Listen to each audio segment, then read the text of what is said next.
Hello, folks. Oh, it's going to be a winter wonderland tonight. It's beautiful.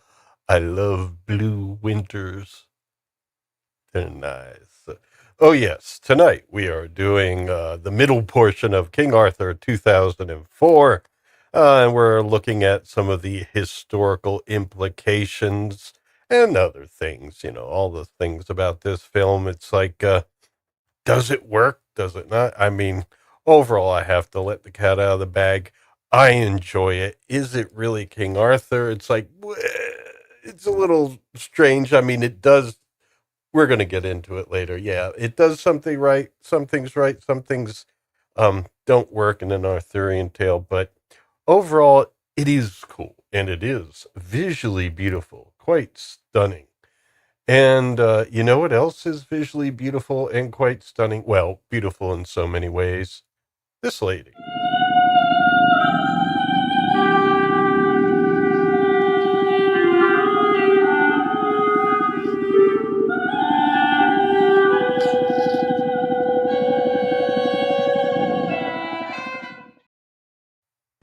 How you doing? Here, Just here. here for this movie thing. I know it's not your favorite. Now, But, where's our archer Colin?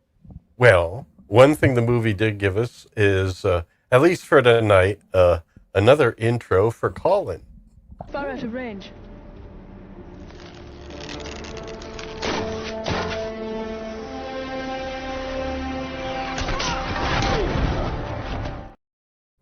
Nobody's out of range of our archer, Colin. How you there doing, he sir? is. Yes. I'm fine, thank you. Good folks. No, I'm just okay. He's just stunned. No. Sorry, I've got two things at once. I'm thinking, Eliza's deduction. Okay, beautiful in many ways. I'm waiting to see how you're going to get out of that one. The in many ways bit, but more to the point. Why? Well, no, I realized I said I was connecting things, and so I was saying visually beautiful, but then I remembered, she's not just visually beautiful. It's all on the fly, man. It's hard to just. I don't write scripts. I liked that shot for a number of reasons that you just showed. My only comment about that shot is that those 3 arrows would not have reached that range. Oh dear, here we go. No. That's a Yeah, he would know better, The realistic We do that. archer. Well, that's why we have him here. Rain That's on why. the parade. We do that. That's I why. had shot 3 arrows is probably the most I can usually do easily on my bow, but I'm out of range. I'm well out of practice. We've got.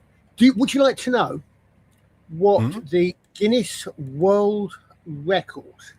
Okay, Guinness Book of World Record is for the most number of arrows, as far as I'm aware, still standing on a shot on one bow is. At one time, I do not know. It's 11. And 11. I know the guy that did it. And I know the guy that did it. You do?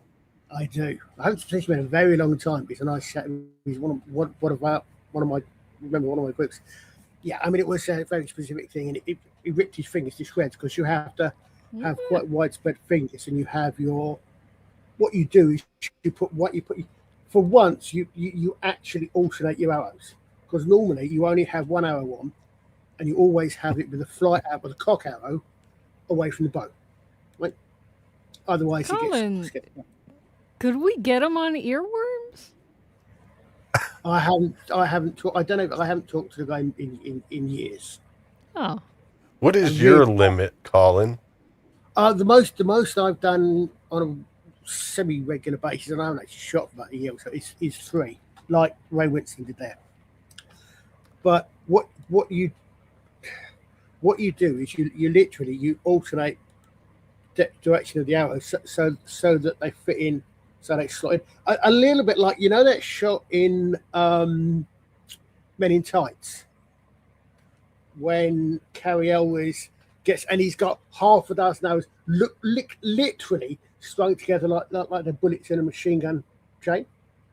Mm-hmm. You do like that, except they're loose, but you literally have them alternating so they fit on top of each other. The flights don't mix, and then you have to have if you've got more than that 3, you have to have your fingers spread really much. Well, but the big realism in Men in Tights, that's impressive. Yeah, well, yeah, semi, but it alludes to it. But I mean, I know I'm more experienced archers do 4, sometimes 5.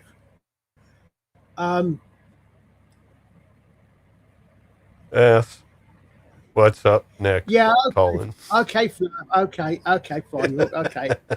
Yes, but it's a crossbow, so it's a crossbow, so hang your head in shame, you French Swiss crossbreed. What did you call Gavin? I said a French Swiss crossbreed.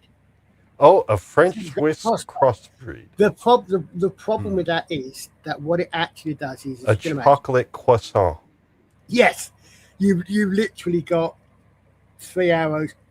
The more arrows you have on the bow, you still got the same amount of force behind them. So obviously, they're not going to go as far. But we've done it. The main reason we tend to okay. I think our chat is getting to the point of.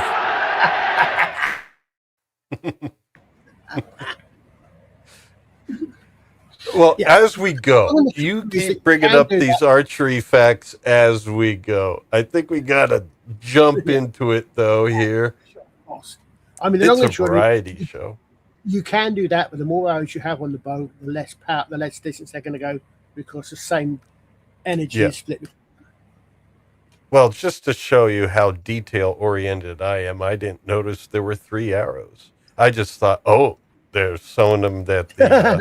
what do you call those? The Sarnations or these guys? The Proto-Russians, Saratians, Salmatians. No, that's Salrations or Saralations. What? I don't know. I forget the word. What is it? Salmation. Salmations. You were right first time. Oh man, I Salmations. SAR.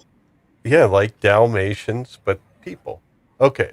Arden Party, you cannot knock anything with chocolate in it. I forbid it. It is not allowed here on Earworms. We can have chocolate croissants, and everyone must be happy with it. Okay. Well, that's what they have. Well, how about this? Croissant and hot chocolate in the Swiss Alps or the French Alps. We shall fight. We shall fight this out, Ardent Party. No one insults anything chocolate. Honor your words. How dare you? I mean, I was watching this film, but I can't wait for winter now. We do get a little bit of winter here in North Florida. We're not like the rest of Florida. We do get some below freezing temps.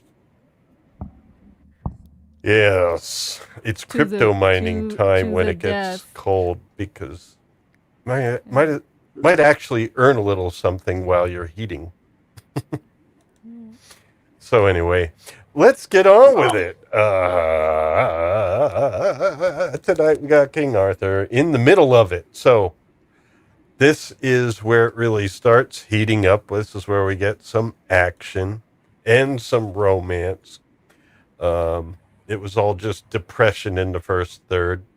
But, I mean, as I'm watching this again, because I've seen it before, but, as I'm watching it again, it's like, it's really, the cinematography is beautiful. I do have the credits for that gentleman in the description. I think the last name's like Idziak or something like that. It's... I should look it up, because I shouldn't be the host of a show and then mention something and then say, I know who it is, but I've forgotten it, and it's in the description. We got swappers in the chat. Oh, folks. Fresh out of the green room. This Sunday, yes, swappers will be on stage, because we're doing chapter 13 of Praxium of the Pathfinders, which is up now on his channel. So if you haven't seen it yet, heard it, check it out. It's there. But we're going to be covering it in swappers. Yeah, I'll message you. But if you could make some of the imagery, I guess I could send you a list of those scenes. It'd be great to have images of, because since this involves a lot of your characters, I don't want to be like generating AI of the scenes and they're just bad, because you have like Emerus already, you have Maz, what is it, Kanata? I think it's Kanata, yeah, and you have like I know she's not your character, but in this scene and stuff. So I'll send you a list of what the scenes would be, and if you could generate some of those, that would be great.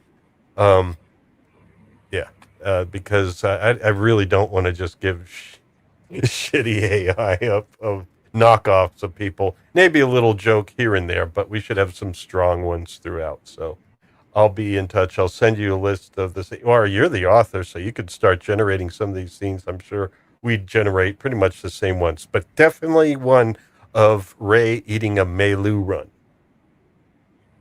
Now, I know you didn't say it was a Melu run, but that fruit she eats, it has to be a Melu run. It's the only Star Wars fruit we know. Yes, it's the only Star Wars fruit of note. Yes. Okay, and Tristan Itzhak. No. Hold on. Okay. I combined two different people's names there. No, it's Sławomir Idziak is the cinematographer. So that's one of the things about this film. It's really visually beautiful. Of course, there's some violent scenes in that aren't so much beautiful, but they are effective at being what they are. And I like the idea of doing. Well, I think that's the problem. You're always going to have a problem if you want to set Arthur in what historically he probably was, in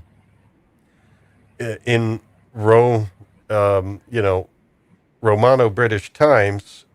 It's really hard to do things in a way that people would think is truly Arthurian. But of course, as you say, Lancelot should be from France. You could just get some proto-French, pre-Norman, pre-everything, Gaulian French dude and say, hey, that's Lancelot. And that would work better than Russians.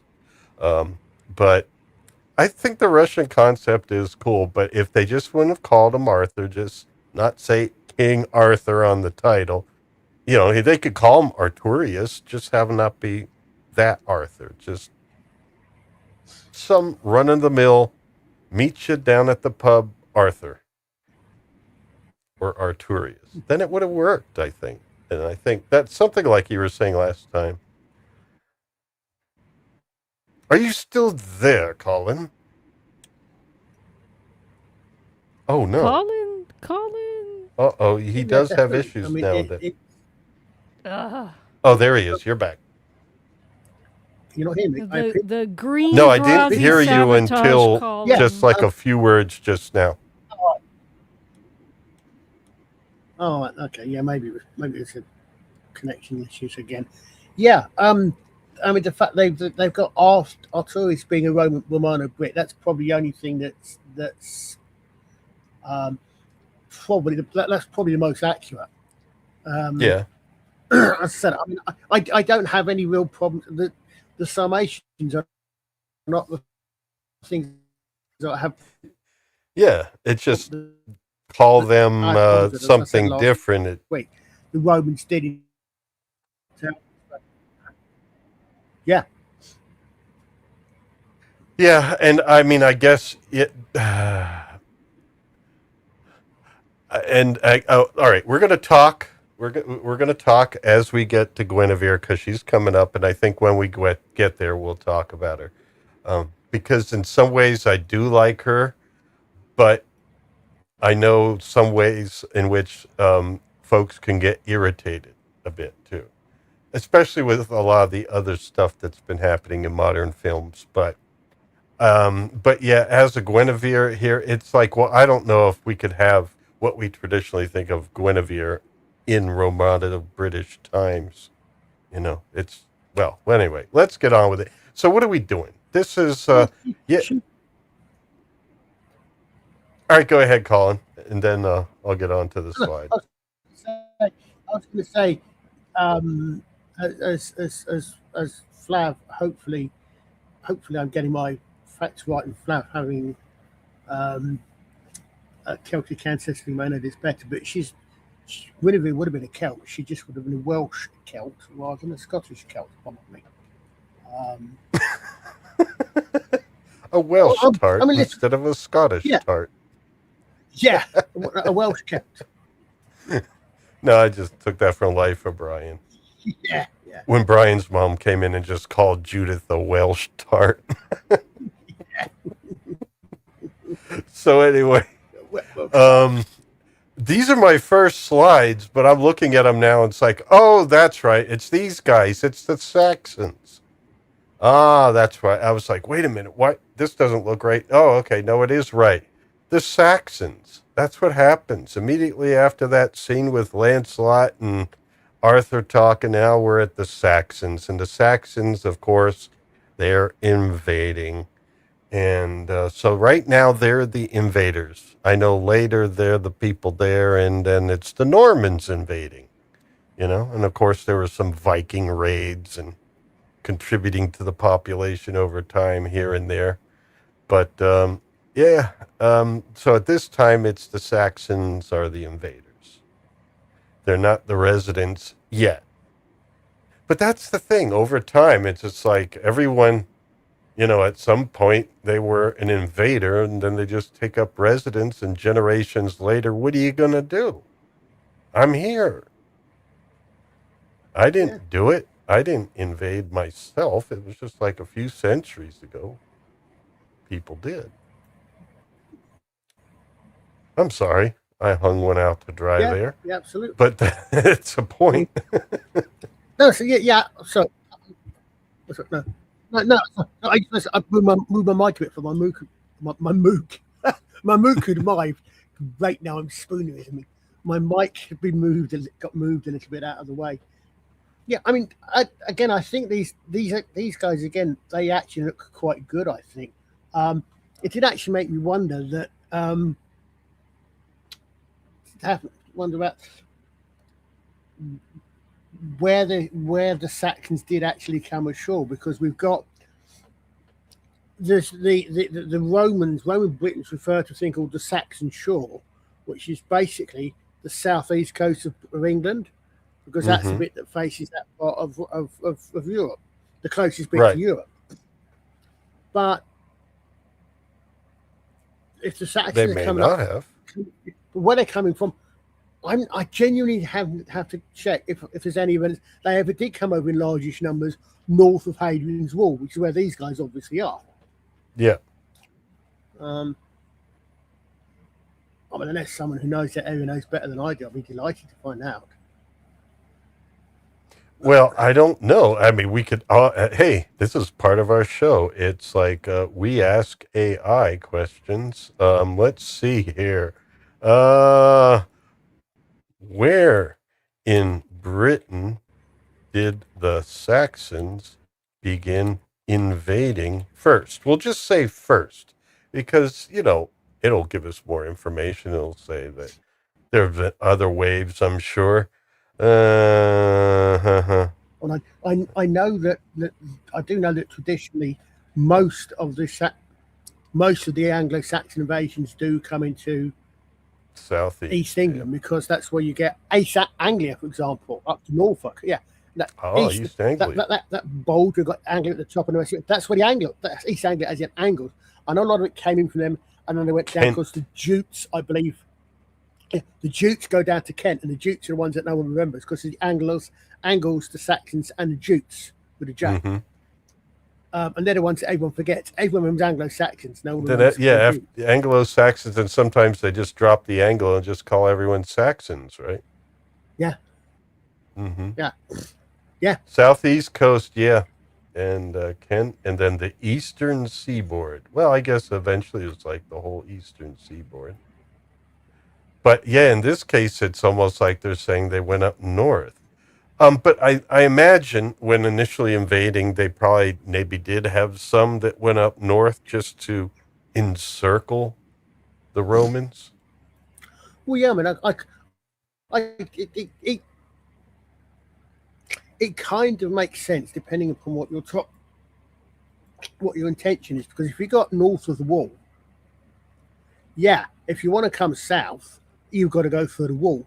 But if you're not particularly interested in specifically the Romans, you go up the north part of the wall, which is less advanced, perhaps, than the south. It doesn't have Roman legions there. Why not? It's it's still open country, so I can see a reason for doing that, perhaps. Yeah.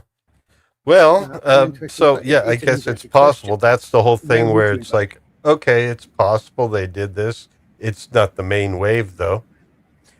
So, but anyway, Yeah, this guy here, this is our chief Saxon here, um, or the Saxon chief, king, I guess is what you would call him. Um, do you remember the credits for this gentleman? Because I do not. I don't have my that's credit one. list before me right here. I I probably should. I was getting confused, but that's one of the. Well, I wasn't sure, but that's one of the Skarsgårds. I think that's Stellan's. I think that's the same Skarsgård that played um, the professor in the Thor movies and in the first Avengers Yeah, movie. that's what I thought. The guy from Good Will Hunting who played This the is professor there as well. The other professor, the one who won the the one. Fields Medal.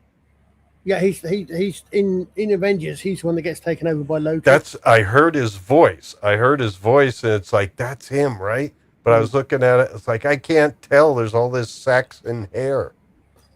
I couldn't be sure, but I should have looked it up. But no, I'll just save that for the stream because I like doing things on the fly and just being all sorts of yeah. Here it is, Skarsgård, Skarsgård, Stellen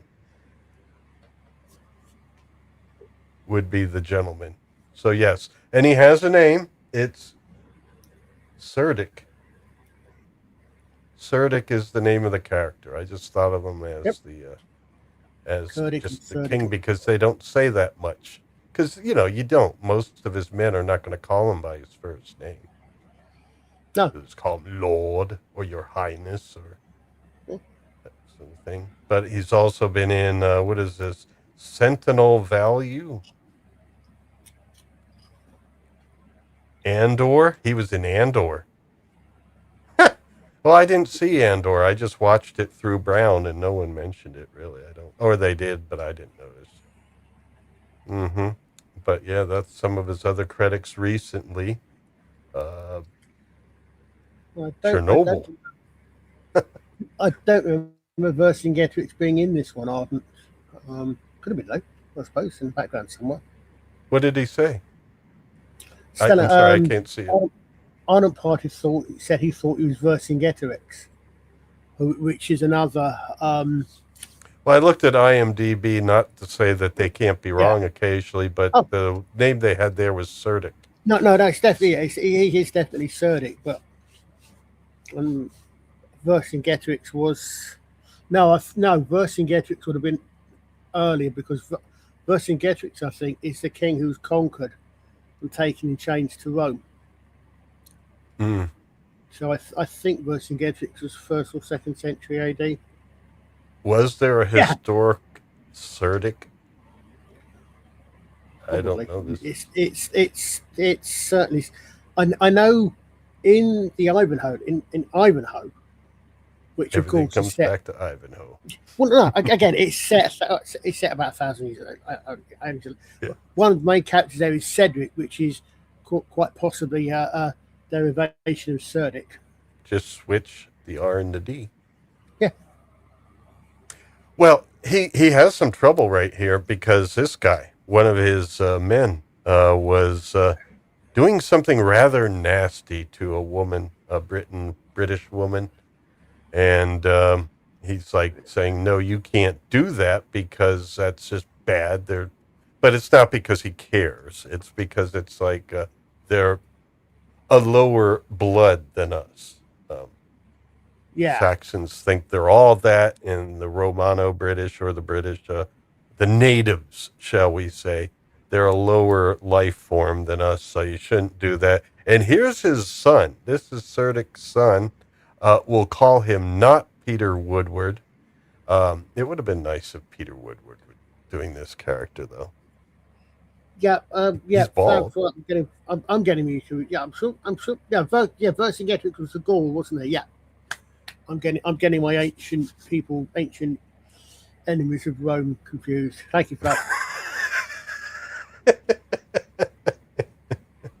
Ancient enemies of Rome. Well, the guy says I'm entitled to this because the law says you're not allowed to stop any invader from getting their spoils, and so the king just still says, I am the law. Basically is what he says. I am Judge Dredd. Yeah, and he spills some blood over it. Look at that. Yeah. They shot that out, didn't they? They shot out the ketchup there. Well, I mean, not only that, but the thing is, he does it, and he just does it with absolutely no warning whatsoever. Right. Well, it's to tell us and to show us, show don't tell, that this guy's a ruthless king. These Saxons are the baddies right now. And so here's the lady thanking him for it, but it doesn't matter. He just tells his men to go kill her. Just kill her. That's it. Nothing else, just kill. That's the Saxon way, I guess. And then there he is talking to his son. His son's like, oh. No winemaking. I said no winemaking. No winemaking. No grapes. Uh-huh. That's the YouTube way.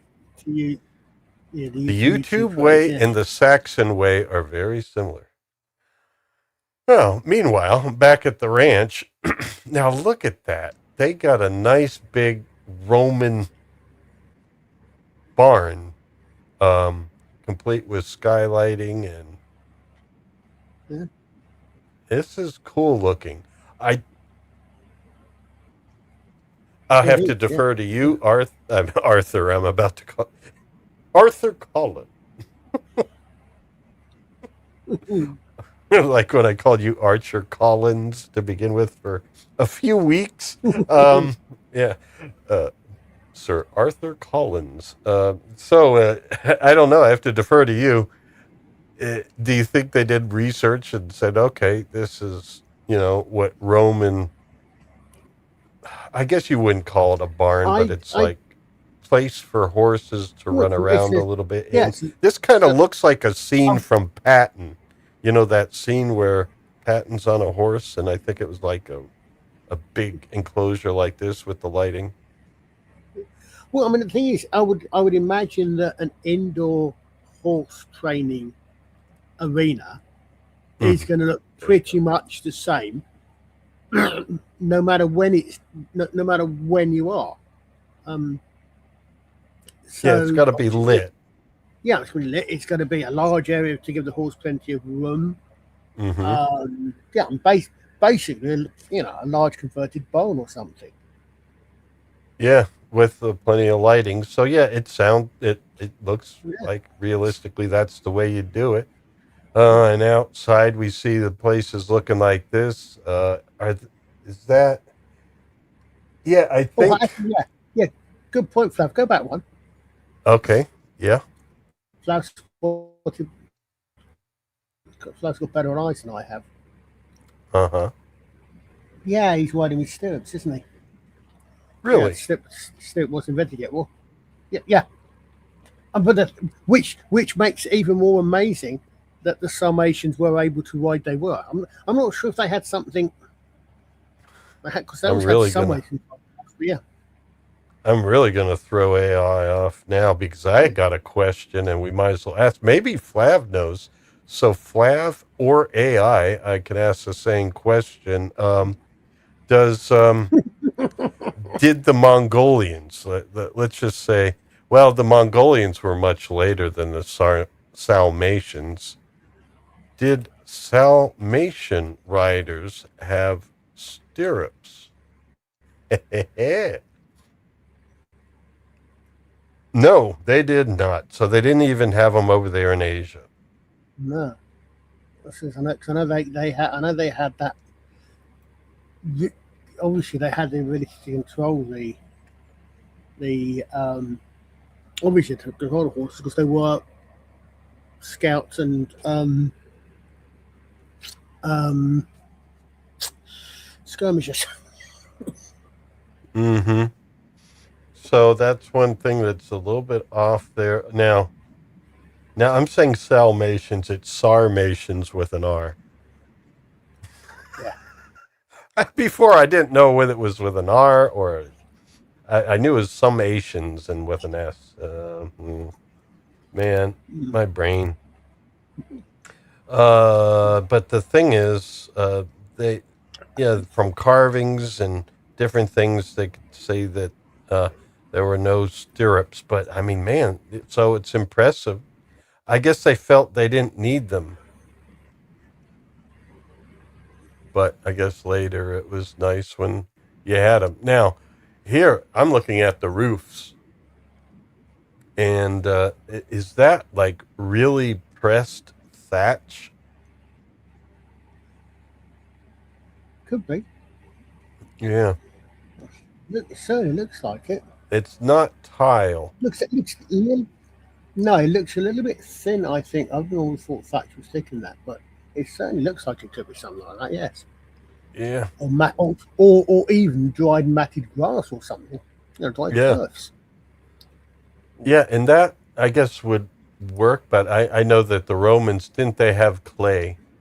Yeah, that they used, but that, I guess, works in their climate, and then in Britain, you got to be a thatcher. So, here we go. So, they're about to head out, but this guy,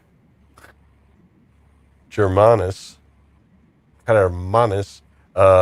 says, we're going to send this stooge along with you. His assistant is going to go along. I don't know why. I guess to oversee things. I don't know. But he's going along. Well, and you can see they still don't like this mission. Arthur especially doesn't like this mission idea.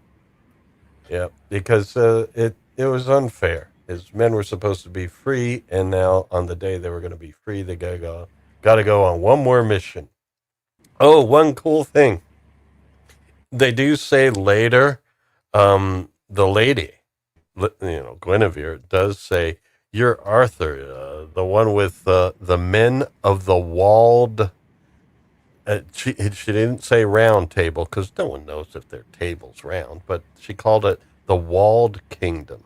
So apparently this is not Hadrian's wall. This is just a wall around their little kingdom area. So that's why last time we were like looking at it, we're like, wait a minute, it's facing the wrong way. But no.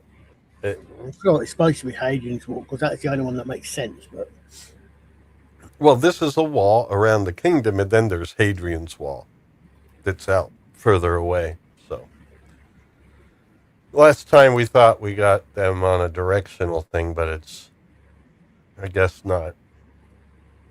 There we go. I like the fact that they have little pointy things on the door. It'll defend against people who run up against the door and just try to pound their way in. Yeah, some of these shots, I found it sort of thinking, God, are those really huge doors? Oh no, they're not. I see. When you see something in shot to actually make them, to compare them with, yeah, you can see that they're just big doors. Well, it's an upward angle. Some shots they look really huge. Yeah, Well, it's an upward angle to make things look bigger.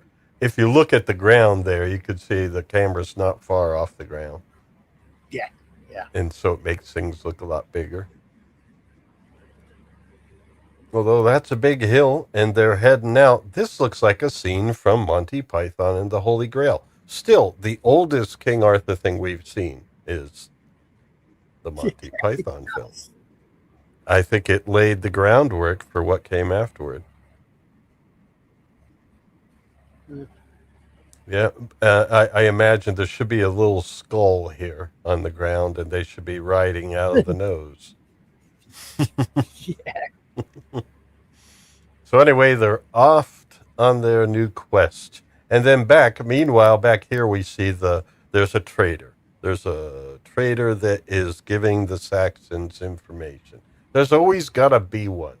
Just like there was one in 300, there was one in this too. Always got to be a traitor that's telling the enemy stuff, and then you just want to smack them. Now, back at that time, they didn't have trimmers. So I guess, people who shave their head, when they get a little bit of growth, they look like this. I guess it's possible, but it must be rough just taking a blade to your head and just trying to shave it bald. Yeah, but I don't know. If you think about it, so, I mean, I've never done that. But thinking about it, I mean, I know they did have shears, so they did have sort of scissors, But I mean, if you think about it, in some ways, it might actually be easier than doing it to your face, because your skull, if you're doing it to your top of your head, your skin is quite close to the skull. There's not much flexibility. Yeah. In the whereas you're doing it around your face, and if you're doing it, you're doing it with a blade, the way it's done for thousands of years before we invented electric razors or safety razors. Oh yeah. Well, I mean the scratchers, as we call them. Yeah. The scratchers, as we call them, are kind of convenient and easy, and as long as you got hot water and some shaving cream, or what the heck, I'd save money. I just use shampoo, but I only shave like once every few years, and then I use a trimmer to keep the beard close. No, I do the neck, but yeah, that once a week, that's enough. But imagine back then, any Romans, in the movies, you see Romans, they're all shaved.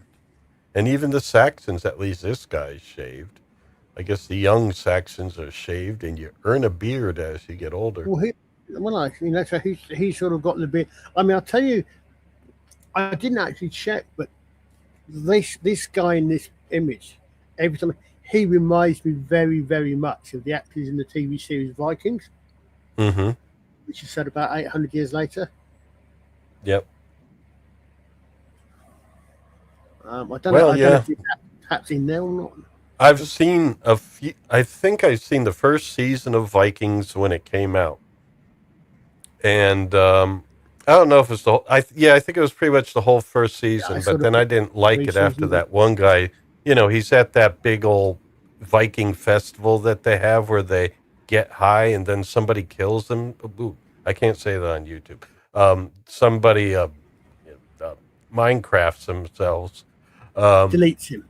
Yeah, he self-deletes at the end, but happily or something. And it's like, I don't like this. Screw the Vikings. I didn't watch anymore.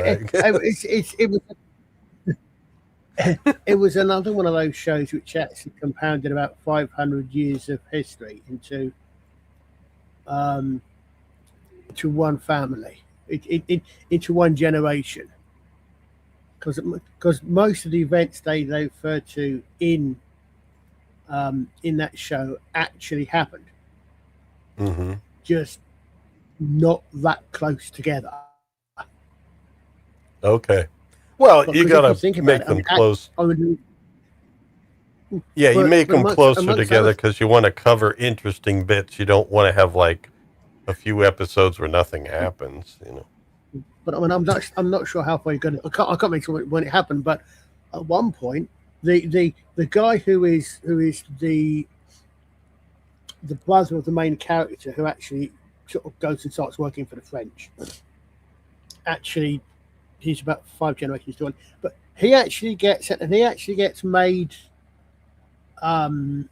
He, as a Viking, gets made Duke of a certain part of eastern France, a bit of eastern France that sticks out a little bit, called Normandy. Ah, He is the first Norman, the first. literally. Yeah, Wow. which is where the Normans came from, of course. Which is why we English always say we've never been invaded by the French, only by Vikings. Yep. Well, Germans first, but I guess you are German now. Well, Germano-British. Oh, we are so many different things. We're all a mix of so many really things. are. But here we have, Yeah. man, that's some nice body art there. There you go. Looking good. So I'm trying to figure out where we're at. Oh, they're watching. They're watching the King Arthur and his men going through, and yeah, nice rings. Are those the rings of power. No, Yeah, this was 2004, so they're not the rings of diversity. It's diversity, as I call it. No, they didn't really. I mean, the diversity here is really the Sarmatians. There we go. Yeah. Finally got it right. Sarmatians. And that's, I guess, not true diversity. They really want to mix the color pot up a little bit more. But it's like, no, historically, no. There are some historical issues with it, and they do happen in a lot of films. But it's like, that would be overdoing it. That would be overdoing it. So anyway, I like the forests. I'm assuming it's a studio forest. This is probably indoor. Probably. I wonder what studios they shot this in, because I know a lot of it was shot throughout Britain, outside, but the forest scenes that strikes me as this has got to be a studio forest. What and I guess this would be what sound stage? Well, I guess it's not really a sound stage. What film studio was used for the forest scenes in I think King Arthur 2004? Just, I want to see if it was Pinewood. Let's see. Located in, it's England, but it's Buckinghamshire. Is that how you say it? Buckinghamshire? I think. Or Buckinghamshire. I don't know. How do you pronounce that? But the H is usually, Buckinghamshire. Yeah, the H is usually silent. There we go. Was utilized alongside the the real nearby ancient woodlands of Burnham Beaches. Burnham Beaches, yep. Black Park. But wait a minute, this was a studio, I'm sure, right? Production details. Yeah, not Pinewood. Oh.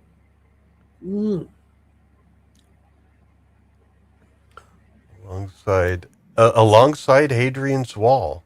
Set was the Hadrian Wall set. Well, constructed entirely on location in country Kildare, Ireland. Okay, so yeah, I remember last time that Ireland had a lot of the outdoor stuff. I mean the forest scenes at night. How about that? There we go. I'm sure this is a studio, and they were not in a real forest. That couldn't be. It's too perfect to be a real forest. At night, yeah, the King Arthur Guinevere thing coming up.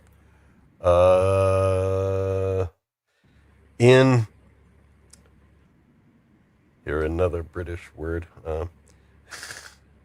Shepperton Studios in Surrey. Oh, they were with Shepperton. I did wonder. Yeah, I used to live near there. Yeah, Used to so go past one of the Shepperton entrances every Studios. day. I remember Shepperton's a big set studio. because I it think does say. Go ahead. I think Shepperton and Pinewood both now actually also have studios in America. They bought up studios, I think, Yeah, I'm sure. because they're big. Because Shepperton is an old set of studios, so is Pinewood. Not right. I'm trying to think what the ones are up near Burnham Beaches and Black Park. It's not Pinewood. I don't think it's Pinewood. Yeah, I thought so. I just wanted to be sure because I know Pinewood is the one they did for Legend, which was a beautiful set that they used for those forest scenes. Yeah, not the same studios I'm seeing here. Well, definitely this is Shepperton, and then Lord of the Rings, like the Arwen and Aragorn wedding. That all of that was in New Zealand, so that was even a New Zealand studio. Yeah. So anyway, just looking at some stuff here because this is good work. I thought the forest scenes were really good at night. And yeah, so they basically let the Arthur and his men know that we're here and we can fire at you, we can make your lives miserable, but we're not going to. We're gonna. But the whole point is, yeah. Then why show up? You might ask. Well, because they want them to know that we're letting you live. That's the idea. Yeah. And they're Because out of I the. think at this point Merlin is Yeah, he sees. He's already. He explains himself in just a bit, not too far from now, but he explains himself in a bit, and yeah, he sees potential in Arthur. Arthur's gotten a reputation. I guess his whole good guy nature does spread itself, and I guess it was good that he left that one guy live that he did, and you know it. There may be some, Romano-British and Woad alliances coming up. Now I'm looking at this here. I'm trying to see what exactly I'm looking at here. I think it's supposed to be a walled villa with Yeah, a Roman outbuildings. villa Yeah. in Britain. Oh yeah. We still got them. There's one or two. No, obviously, historically, it makes sense. And you could tell it's got the Roman influence with like not sure what you would call that, like the I guess it's not porcelain, but the white Yeah. the white structures there for water, the bird bath. I don't know what it's used Bird for. pots or plant pots possibly. Plant pots for plants that are not in them currently. Yeah. Yeah. Yeah. And some statues there as well. So that's what's saying Rome, as Well, opposed to garden gnomes, because isn't it? garden gnomes would say Britain. Yeah. Well, it's set in winter, isn't it? As we know. So. Well, winter is coming, and armor's looking good. And yeah, I finally got that guy's name down. It's like, because the scene coming up, the guy on the right is named, or I think it's Daggard or something like that, or Dagger. No, Dagger is Ray Winston's buddy. That's Ray Winston. Oh, okay. Ray Well, Winston. he and his buddy are the two bald knights. Yeah. So The two it's Rays. hard to tell them apart, man. Poor Ray, I know. But anyway, they say, "Hey, it's Arthur. I'm a Roman. Let me in." And so they do. And here's the guy in the villa, overdoing the whole Roman thing, man. Yeah. Is kind of had the Italian stereotype down pretty strong. But yeah, and then the Roman eagle. There's one interesting bit that you notice that he seems to be wearing a toga. Now, That time given of year. well, no, it's not so much that. I mean, we always associate the togas with for a reason. But I saw recently. I saw one of the best comparisons. I said is okay. Wearing a toga is akin these days to wearing a three-piece suit and tie. Yeah. It was formal wear. You know, senators wore togas to the Senate. If you're an important an important Roman. So your average Roman citizen wouldn't wear a toga anyway. But it's literally sort of formal wear. You're going out to show you're important. You wear a toga. I don't know about that. The last time I wore a tie, I was getting married to Liza. Yeah, And that was I don't like ties either. That was like 11 years ago. Oh, wow. So, it's been a long time since I've had a tie on. And that's who this rescue mission is for. Yeah. I forget what his name is. We could call him Brian. Yeah.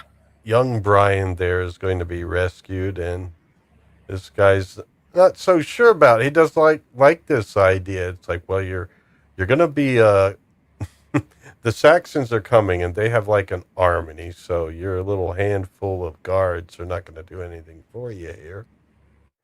And so you're leaving, basically. Arthur's blunt. It's like, you're leaving. Yeah, we're here to save your lives, and you're leaving. So your little paradise out here in the mist, you got to leave it. Yeah. And he doesn't like it. It's like... you're leaving one way or another. No, he doesn't want to, but he doesn't really have a choice here. And eventually, Arthur uses some force. Now, somehow this guy was able to find a wife, and Arthur just tells her to make some food for his knights. But anyway, what do you expect? It's the 5th century. There we go. Yeah. Now that's some real British architecture right there. So, Yep. But there's a guy hanging upside down outside of it, so we get a taste of what this Roman landowner's values are like. So next to Arthur, there is some guy that lives there, and he's just like, yeah, he's mean to all of us and everything. This guy said we need more food than, or whatever. The guy just thought they should have more food than what they get. And Arthur doesn't like the mistreatment, so he cuts the guy down, and that's where he says, it's the master over there. He's the one that makes us, he's the one that tortures us.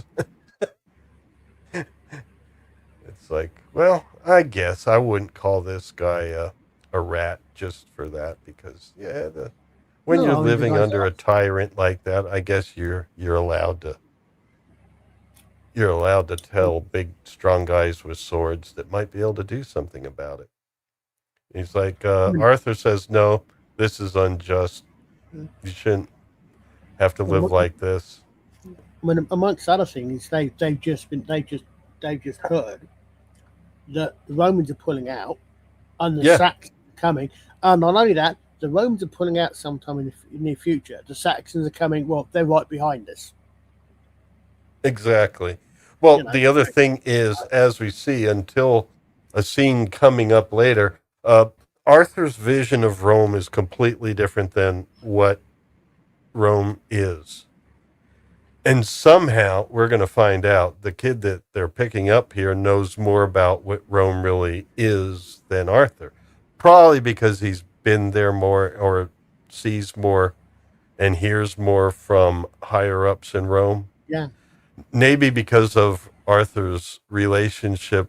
Well, he didn't have a relationship with Pelagius, but he had a relationship with a monk or friar that was talking well about Pelagius. So I guess maybe he was already seen from a distance as a guy that, we can use him, but Arthur's not on the He has inside as far as the Romans are concerned. He has a very idealized view of what Rome should be. Yes. And one As perhaps opposed in to his what image it is. used to be. Maybe, or what it was envisioned. I mean, he grew up and pretty much was in Britain the whole time, so he grew up under his father's influence. Yeah, and his father had different visions for Rome than others did. So he lets this guy free, and, kind of tells what's right to the people, but it's like, all right, you guys are going to learn about real justice, but we're getting out of here first. You're all leaving. And actually, we'll find out later, even though the kid looks a little troubled right now, he's actually more in agreement with Arthur's view on things. Yeah, And then it's a really interesting bit of casting and acting on this young man's behalf, that his look leads you to think he's going to be one sort of character. Right. His look, well, certainly when I thought he was going to be almost Joffrey levels of arrogance. I thought he was going to be snotty young git. And he's not. He turns out to actually be, he turns out to, as you say, he turns out to support Arthur. He tells Arthur that Rome's changed. He actually turns out, and he doesn't say like to gloat and say, "Look what an idiot you are." He says, "Look, you've got these ideals, but that's not what reality is." Yeah, I'll save more for when we get to that scene because it is coming up tonight. And then more statues of Romans, and then the snow is starting to fall. And I do like snow. Now, wait a minute. I thought Lancelot was the only one with hilts like that. But I don't know. I mean, I would have thought. I would say because I would think it makes a lot more sense. As I think I said before, Shad did a fantastic. Obviously, Shad University did a fantastic video years ago on drawing a sword from your back. It makes a lot more sense if you've got a sword that's mounted on your back. I mean, actually, it's probably quite effective if you're horseback because you've got one hand is one horse, and you can actually. Yeah. Since your blow's going to be downwards anyway, if you're drawing a sword from your shoulder, it's automatically coming down right from the start. It's going to have more force. But a curved blade is going to follow. It's going to be easier to draw than a straight blade because the curve, if it's set right, it's actually your natural draw is going to pull it along that circle. Right. So I would imagine anyone that's got back-mounted swords that are supposed to be back-mounted are probably going to have curved blades anyway. And these Sarmatians tend to have curved blades. I get when they have blades, one guy has an axe, and we'll see that we have battles coming up. So these are the guards that are there for this Roman landowner, and Arthur wants to see what's in this building they have over here. And people are like, nah, but Arthur doesn't listen to them and says, chop it down, boars. Is it boars that does it? Somebody brings an axe to it. Ray Winston is boars and Ray Stevenson. Ray Stevenson is Dagonet. So, which one? Which Ray? I think that's Ray Stevenson. Okay. Dagonet, or whatever. Yeah, so he breaks it down, and I don't know, that's one good axe. But then it's like weird. I mean, there's some things that are a little weird. I guess they piled up some rocks in the door.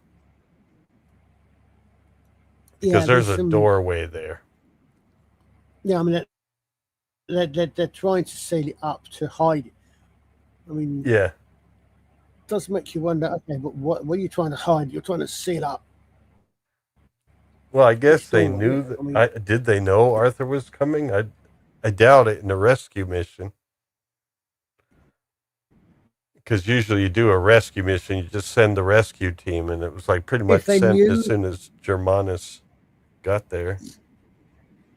It's not like they send a yeah, I mean, if they messenger to knew that, say, "Oh, you're going to be rescued. Get ready for it."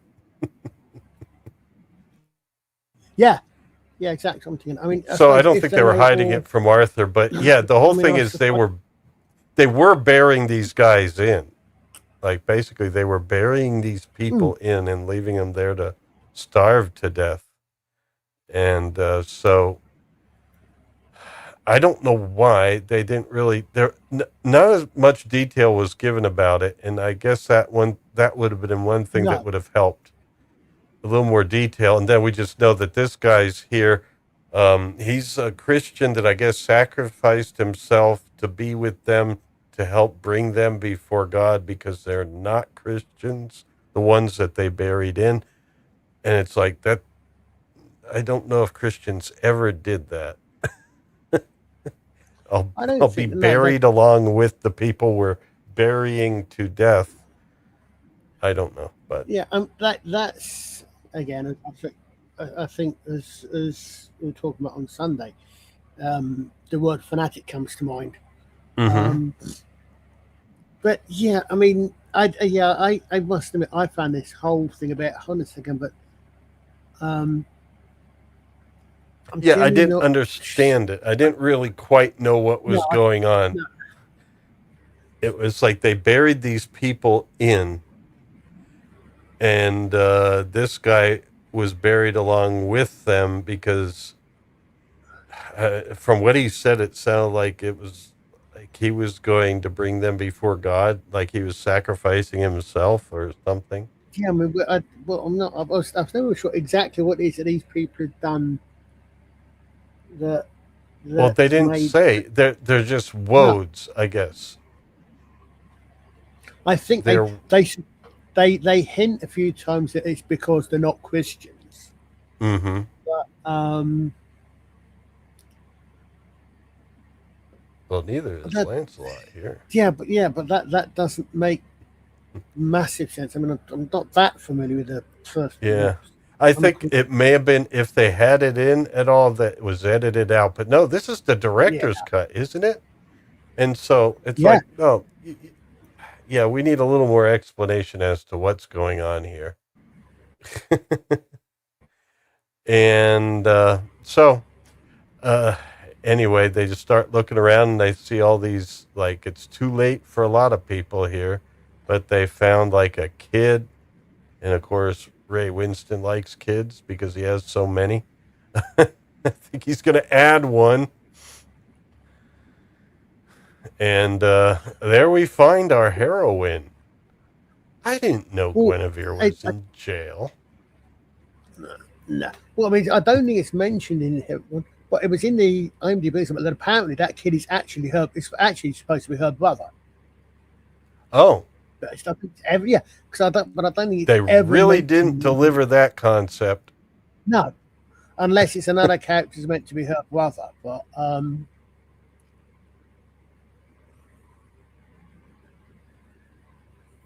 Yeah. Okay. Well, they're getting freed. And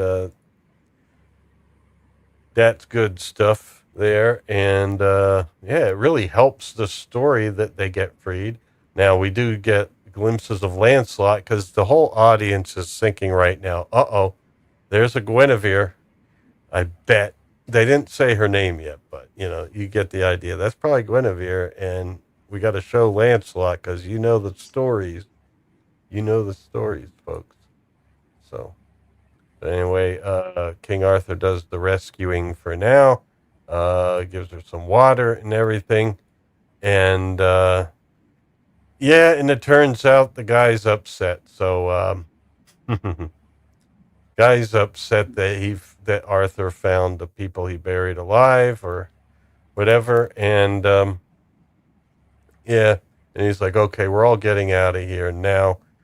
And then the guy that was in there that seem to think it was a good idea. Like, these people deserve to die, and I'm going to die along with them. Arthur says, "Okay, put him back in." So Yeah.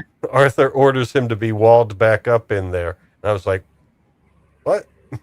Yeah, I understand that guy. You don't agree with him, and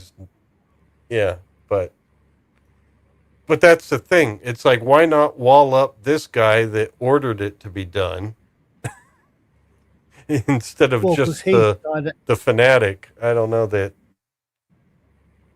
because the other guy's a high up Roman, I guess. Yeah, I don't know. Yeah, that was another weird Yeah, thing. I I think think he I'm would he's one just of the ones say, that he said. "All right, just don't cause us trouble. You can wander around and whip yourself or whatever, but the snow's really coming. Baby, it's cold outside." First time I saw that, I thought that it was supposed to be ash, suggesting that something was burning. Uh-huh. Yeah, they are And then big I realised, flakes. oh, actually, no, Yeah, big yeah, but flakes. no, but just when it's the first few bits, simply because of the scene and the rest of it, I thought maybe it was meant to be ash, suggesting that something, something's been burned down, a town's been burnt down or something. But Yeah. no, Well, no, it's starting to stick. it's just snow. It's starting to stick, and it's lovely, if I don't say so myself. So, Arthur, they're heading out in this caravan, and Arthur's attending to who he's going to find out is the lady named Guinevere. And they haven't heard the stories yet, so they have no idea, what's to come. But lo and behold, they speak the same language. So, is she a Woad? I think she is. But the Woads, Yeah, I was well, thinking they she's were meant. the Picts or something, but now I'm starting to think maybe Yes, Woads is a general term for any Britons that don't go along with Rome. I don't know. I think the I think those from north of the wall, called Woads because they paint, Yeah, painted their woad bodies is blue used to roads. I make suspect that's blue what it is. dye, Yeah, and Picts are, shall we say, they have the reputation, and Picts have the reputation of painting themselves blue. yeah. Yeah. And is that because, I'm going to ask, but I'm not sure. Is that because of the bluebells in Scotland? I have, don't as far don't think so. No, I mean, I'm trying to remember. I think the from what I remember, it's oh sorry, and actually no, it's probably because they're Scottish and it's always cold up there, and they walked around it as we see here, hardly any clothing in Scottish winter. Mm, No, I think they were supposed to. I think it was a generally Celtic, amongst other thing, to actually put on paint of some sort when you go to war. right. Um, I mean, it's and the Picts was the tribe or the Roman name for the tribe. Um, Yeah. and as you said, I suspect the reason they call them woads is either deliberately in universe for naming out for in from the Met point of view. Yeah, the woad is meant to relate to the blue paint, possibly because we don't see them wearing much blue paint here. Let's be honest, Mel Right. Gibson wears more blue paint than all the woads in King Arthur. Yeah. Mel Well, I'm Gibson good was that they, really I think it's tough. good they backed off on that, because that was a little much. Yeah, But I mean, the reason why they're called Picts is because they were called Picts by the Romans, I think, yeah, right? It just yeah. has a pictus, in relation to picture or pictogram, because they did paint That's a themselves. good question. That's a very good question. Well, I read that one time, unless I imagine that I read it, but I think I read it. No. That's actually because I read a novel or that's actually a series of novels by Juliette that's Marillier, talking about. I can this actually New see that. Zealand author that does historical fantasy. And what she did a series called The Chronicles of Brede. Now, Brede was the name of a Pictish king, but of course she fills in a lot. It's because we don't know much about him. But she filled in a lot from historical evidence about Picts, and of course it's fantasy too. So it's like a cool fantasy story where the magic actually does happen, where the magic of these ancient cultures is real. Like in stories about druids, the druids' magic actually works, and wise women that make potions, the potions do work, you know. So it's like, First, the first question definition I get is from the Oxford English Dictionary. The word Pict is, you're right, is derived from the Latin word picti, which means painted ones. This name was right. given to the ancient inhabitants of Scotland by the Romans, who were impressed by the distinctive body paint. Mm-hmm. The term is believed to have originated from the Celtic name of the tribe, possibly meaning the fighters. So got two possible derivations for it there, but interesting. Yes, even a broken brain is right twice a day. Mhm. So anyway, he realigns her fingers because her fingers were mashed with machines. But fortunately, nothing that a Roman can't fix. And so he aligned them.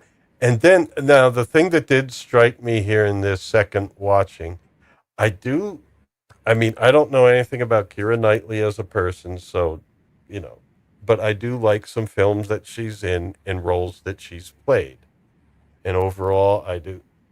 I think she's a good actress and, she's pretty and stuff. But in this role, I couldn't. It's true. I agree with what I guess you guys said last time. I couldn't get it out of my head that this was, um, you know, what's her name? The role she played in Pride and Prejudice and Elizabeth Swann from Pirates of the Caribbean. I just couldn't get it out of my head, No, unfortunately. And so it, yeah, if she would have played another role similar to those, something in 18th, 19th century, anything around then maybe it would work. But she was too eloquent, I think, for an ancient Brit or a Pict, whichever yeah, she is in this case. it's it's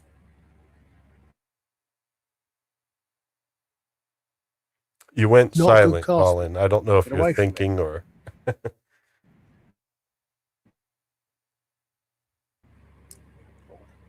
Yeah, I think you might have a few connection issues. Try again. I didn't hear Hold on a your sec. response.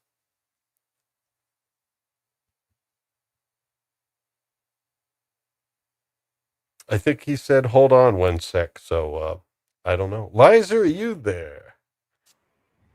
Yeah, sorry Yeah, about I'm that. here. Yeah, so I think it dropped out a bit and it came back as and it muted Okay, and you're it good muted. now. Yeah, what I was saying was I don't think Keira Knightley was well cast in this part. Nothing against the actress herself, as you said. This just she just she did her best. She's a good actress, but I don't think she was the right actress for this part. I don't know who would have been, but as you said, I I mean, don't I think tend to anybody I would agree. have been it. I What? mean, a poorly written movie that doesn't know what it wants to be. I think it could have worked if it wasn't a King Arthur story, first of all, or if they wanted to go the Romano-British King Arthur thing, Yeah, which is historically, I guess, close to being accurate. The Sarmatian thing was a bit of an odd choice. While it technically could have happened, it doesn't work for the knights, really. And and in this case, I don't. It. I mean, you do have freedom, when you want to tell a story, though, about a heroic Romano-British guy who is basically finding that, all right, Rome's gone, they're leaving, but this is my chance to be something better, to help maybe create or establish something better. And he finds a Pictish or Brittonic woman that he loves and whatever, and she encourages him to do it. Just don't make it King Arthur, because it's too much tied up in other stuff. You could have done the same Yeah. story, but don't. Even though, yeah, King Arthur was probably Romano-Brit based, the legend took on too many things since then that don't bother Yes. with it. No. Yeah, no, it does neither a historical drama or a Arthurian tale any justice, and so But it would have worked as if you just changed the names and made it what it was. Except, I mean, yeah, here I like Keira Knightley, but I can't help but think her other roles here. And just hearing her speak to him, it's like she's talking to Jack Sparrow. And so it was kind of tough for me. Just hearing that, because especially Yeah, as I here, said, I mean, and she does make some good points, like what she's gonna later. We're gonna have her discussion with Arthur, and she does make some good points, and there's some great lines that I kept from that. But it's like, it's like she doesn't work in that role, yeah. But anyway, this guy works because I didn't even know it was him, even though his voice, I was like, that's his voice. That's the guy from Good Will Hunting, man. Yeah, in Thor 2. But anyway, so these guys find out, yeah, they know that Arthur is the guy that opposes them and rescued people from this village, and now they're destroying the village. They're going to burn it down. But them and their traitor that they're talking to, just want a little more information, and they get it out of this guy here because they basically they got him out of that place again, so he's unwalled up, and then they put him back in again. Poor guy doesn't catch a break. yeah, I love. It's like, what the? So that's it. He gets walled back up again. But if anything, it does deliver to you the idea that they're in hot pursuit. Go ahead, Colin. Sorry. Yeah, I was going to say, if this had made in the last 10 years or so, you know that that whole storyline would have been, oh, look what nasty people Christians are. If that had been made in the last 10 years in Hollywood, but no, because it's mainly no, it's not. It's just, in fact, it actually sticks out as a bit odd. Well, yeah, some of that, but no, I think they have here. I mean, we got to be somewhat realistic that Christian values do rise above a lot of the people that purport to be Christians, and especially, big established things like the Roman Empire. Yeah, it was declared Christian, but we know that wasn't the best example of Christian society. Even the Eastern Roman Empire, if you learn about Justinian and everything like that, it's like, oh, no, that wasn't. Yeah, they did go a bit. Yeah. Yeah. So no, I mean, in the movie doesn't try to bash Christianity, but no, I mean, I would actually say they weren't. That's not a comment on early Christianity. That's a comment on the Byzantine age. They were product of their time. Mm-hmm. Well, so Arthur knows that they're basically in hot pursuit because they had one guy ride out and deliver information back to him, and then they know that that it's going to be hard for them to stay ahead because they have a caravan here, and it's like they're worried they're not going to make it to Helm's Deep in time. Yeah.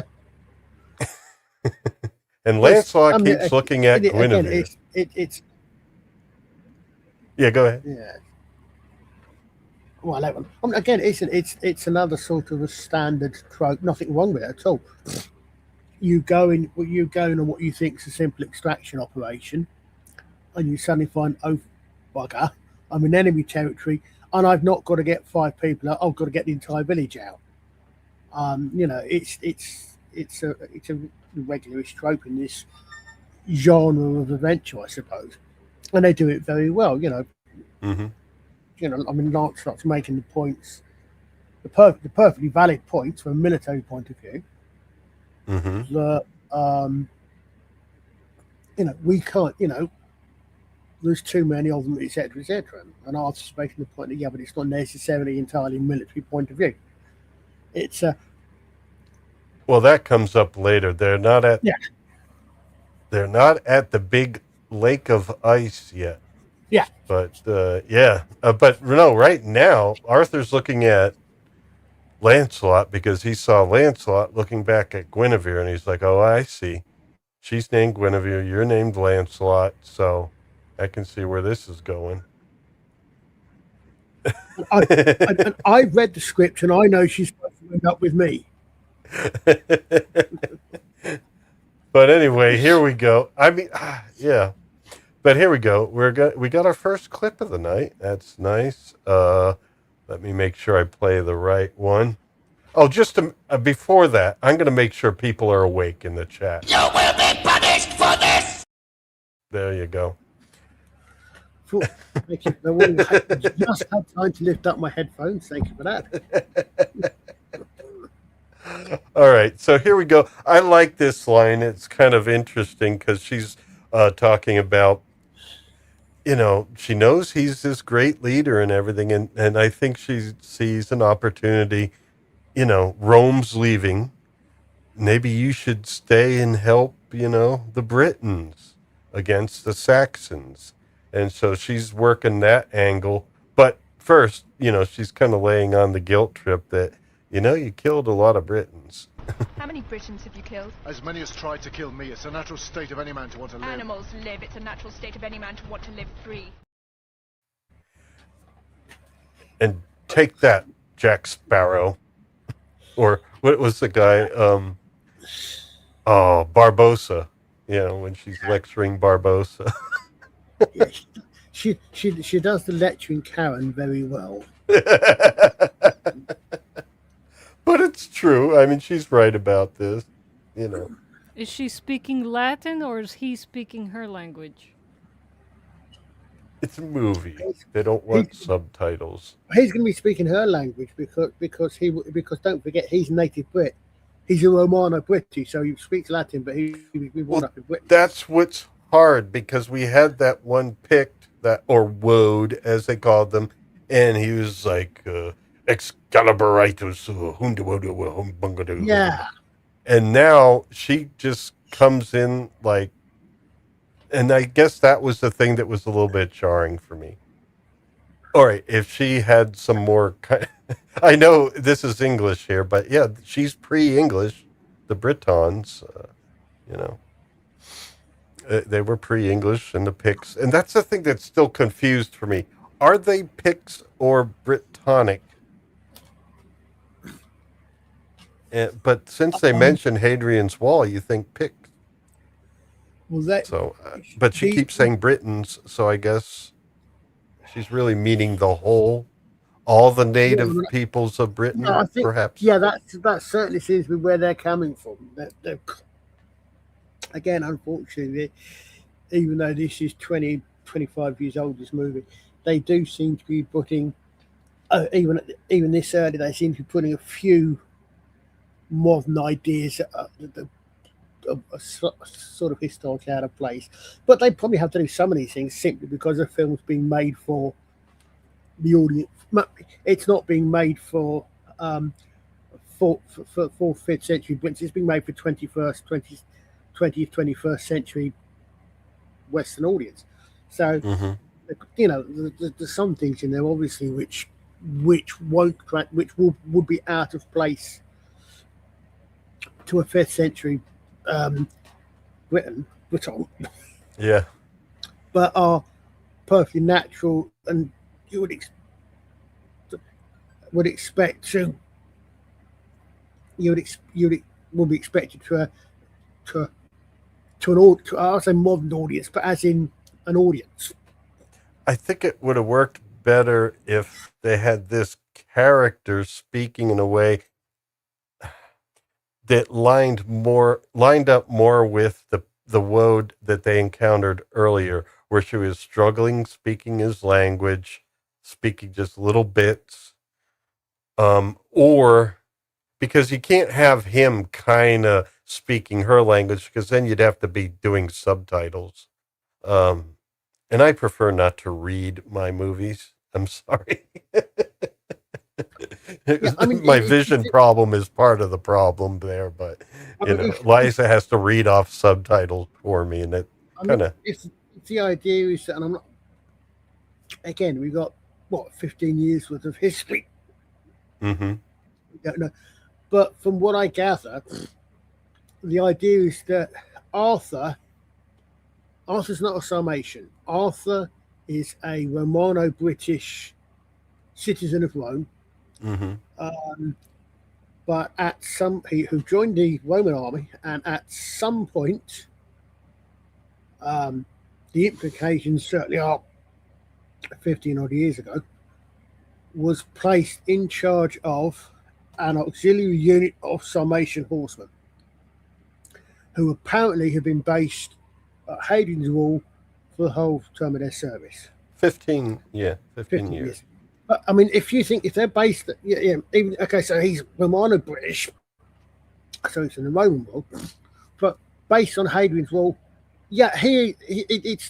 it's quite to be expected that he would have picked up quite a bit, depending upon his personal fluency for languages. He would have picked up quite a bit of Pictish, because it's not necessarily going to be a fight. They're always fighting. I mean, quite clearly, it's peaceful-ish enough in general for this bloke to have an entire Roman villa, Christianized Roman villa, up north in the wilds, out beyond the wall. So there's always a lot of trade, a lot of contact. So it's not surprising that a Briton, who we don't, I don't think we ever actually established exactly where in Britain he's born, but a Briton who served on the wall for, it's quite to be expected. I think that he would be able to make himself understood. But yeah, exactly. I mean, you're not wrong. A little bit of. Well, Guinevere has a Welsh name, so I guess she could be Welsh. And what she's doing up there, I don't know, but well, who knows? I mean, she got up there. Well, so I guess for me, it's just the language was just too eloquent. I know we got to take some realism, put them on the back burner for communication in a movie, but maybe have her not speak so eloquently where, it's almost like in the terms of this movie, he's speaking the way he does because he's educated Roman-like. And so that's why he speaks in a more proper, British style speak. And then and I say British style meaning the accent and just his voice and everything, modern day. But she also speaks in a modern, high quality, shall we say, British accent. So it's she shouldn't sound so high quality here. Keira Knightley has a very, as you said, modern, posh-ish, clear-cut. Yeah, I was going to say posh, in general. Mm-hmm. Now, I'm wondering, it just occurred to me, to wonder if perhaps they're thinking, okay, well, she's actually playing Queen Guinevere. So somewhere in their heads, somewhere in the writers' heads, the word queen has automatically gone with, especially when you consider that Her late Majesty Elizabeth was still monarch at this time. Okay, especially if you're British or perhaps American, Western, you've grown up most of your life, it's been since 1953, the word queen. Yes, Miss Brahms as well. Mate. Yes, exactly. Yeah. But the word queen for probably several generations of people brings up, well, the capital Q brings up Her Late Majesty, Yeah. who always was well spoken. So perhaps just because they made a connection between Queen Guinevere, they've automatically Well, she isn't allowed her queen to. yet, and Yeah, she's not. What I'm saying is if the writers, not necessarily a conscious decision, but the writers know that she's Queen Guinevere. Okay, this is before she was queen, etc. And she should. But maybe they've got a connection in their brain, in their mind, that a queen will speak poshly. End of story. And they've not actually, for any reason, they've not actually gone beyond questioning that. You're right. Even if she was a queen of the a Pictish queen, she probably wouldn't speak much differently to a Pictish commoner.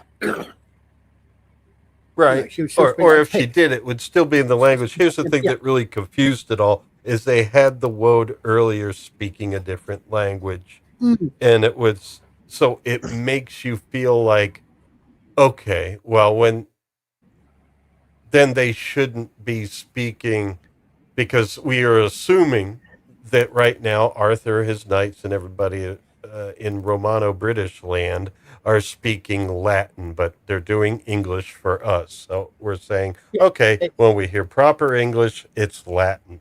And then when we're hearing, we're left to assume that, okay, she speaks Latin. So I guess. Yes, exactly. Yeah, I mean, it's the normal trick of having people speak different languages who are supposed to, in university, speaking different languages, actually all speaking the same.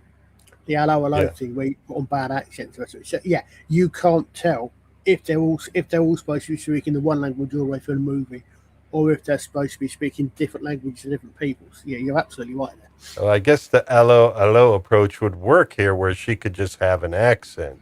Yeah, but I mean that's what hello is taking Mickey out of. But it's a nest. You know, if you want to show, how do you show that your characters are actually speaking different languages in universe, even though in the real world they're all speaking the same one? Oh, and serious movies do it. Like if you've ever seen, I think it's called The Pianist, about he was a pianist in World War II times who was Jewish, and he was hiding from that regime. I don't know if we're allowed to speak about them on YouTube anymore or not. But anyway, he was hiding from that regime. He was hiding most of the time. And then, a whole story. But in that movie, anyone that was Polish like him just spoke English. The Germans spoke German. And if they could speak English, they'd speak English with a German accent. But anytime you were hearing English, it was left for you to assume it's Polish.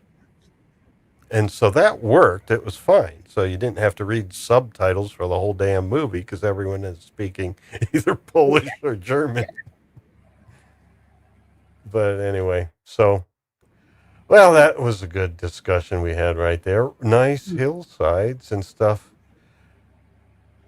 Dun, da, da, dun, da, da, da. Dun, da, da. Dun, da, da, da. Well, wait a minute. You don't want to hear that song and see things like that. Okay. Walking in the winter wonderland. Walking in the Teutoburg forest. Okay, so he's like seeing this. The Saxons were here. Oh, wait a minute. The Saxons were here, and now the Saxons have to follow you guys back again. So, yeah, I guess it must be a Saxon group that's running around raiding, but not actually staying there. Yeah, well, they said, I think, didn't they? At one point they mentioned, I mean, I don't think if Stellan Skarsgård mentioned himself, but that they're not interested in conquest. They're basically just shovel shading. They're basically just burning everything down. Now, why on earth they're doing that, I don't know. I mean, if you've got an army that big, it looks like you're coming across sort of a major raid or an invasion. So why are you burning everything down? But Well, I mean, even if it was a raids or something where you take goods and leave, but this is just like, I guess that's the thing. They made it something where it's more of like just being bad guys and not really Well, yeah, yeah. I mean, having they've a got, purpose. yeah. We are the bad So, guy. We must act bad guy ways. oh, and she doesn't like the look of it either. But there's our caravan on the way to Helm's Deep. Yep. And let's see, anything else I want to speak about here? Oh, the knights. I like whenever the knights talk, they have to line up. Yeah.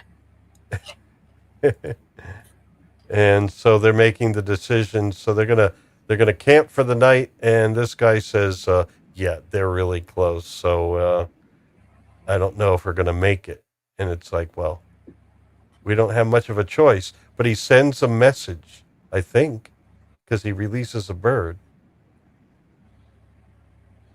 Yeah, I'm not sure that's supposed to be messaging, but because it looks like a hawk or similar, so it's a hunting bird, not a messenger. Maybe But it's like, well, we need to eat. So bird, get enough for the whole caravan. You're gonna be busy. yeah, so the bird, it's a super bird. The bird comes back carrying a bag with 500 times its own weight in fresh meat. You know, What's the airspeed velocity of a Romano-British hunting bird? So there she is watching the bird leave too. A lot of beautiful snowy scenes. It makes me ready for winter. Well, I enjoy the fall. So the whole fall will lead up to winter. We're going to need some good autumn Arthurian stories and Robin Hood stories for it. yeah, I'm Yes. wondering why Dagonet's riding inside there rather than on a horse with all the others. I don't know. And I haven't I had any guess it's battles into the injured or anything yet. now Dagonet, because later he just calls him Yeah. Dagonet. I'm wondering, is that also French? Hmm? Um. I don't know if Dagonet was a knight. Could have Well, been. yeah. I mean, looking at it, Dagonet, it looks like it looks like it could be a French word. Mm-hmm. It's from the spelling. Um, or it could also Well, be a there. child. It could also be he could also be a minor incarnation of the Cthulhu god Dagon, in which case they're all in trouble. Yeah. Okay. Well, they're having now. Here's the thing. They're going to camp for the night, and she's of course got her own like cabin in a screen. Like, how does this happen? I, Because she's got like a carriage thing, and it's like, okay, we have a caravan with carriages, and she has like a see-through screen. yeah, the way that is, if it weren't for the fact that there's obviously some sort of screen there, I could imagine it being it's just a semi-open side of a frame with the canvas over the top, and they pulled the canvas open to create a window, but it's clearly not. It's It clearly looks like a something. screen. Yeah, it clearly looks like a window. Clearly looks like a screen. So I don't know. Are they in Amsterdam or something? Because yeah, there she is looking out, and she sees Lancelot, and he's like averting his gaze, and so forth. It's like, what the hell? I don't know. I don't know why that scene was there. I mean, you could have done something that indicates the same type of thing, a bit of flirtation, kind of, but not in a way that doesn't make sense. But anyway, she comes out, and it's time to find out what Lancelot thinks about things and judge him. So she's asking him about his land, and he's like, well, he makes a joke at first, and then he can't remember it. I mean, he left when he was young. He just remembers that it was wide open, green fields, farther than you can ride, and wide open skies, farther than you can see. And she's like, sounds like freedom to me. And then he's like, oh, I see what you're doing. And he just doesn't really say anything more than. And she's like asking him about how you feel about things and stuff. he's not a Christian, so she's just wondering, what your values are like. Even though I guess she's not a Christian either, but she just knows she's not a Roman. Do you believe in anything at all?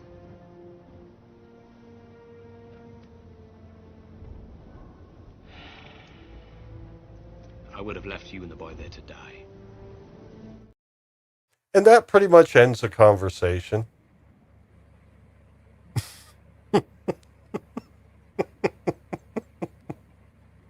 Yeah. Bit of a spoon killer, isn't it? Yeah.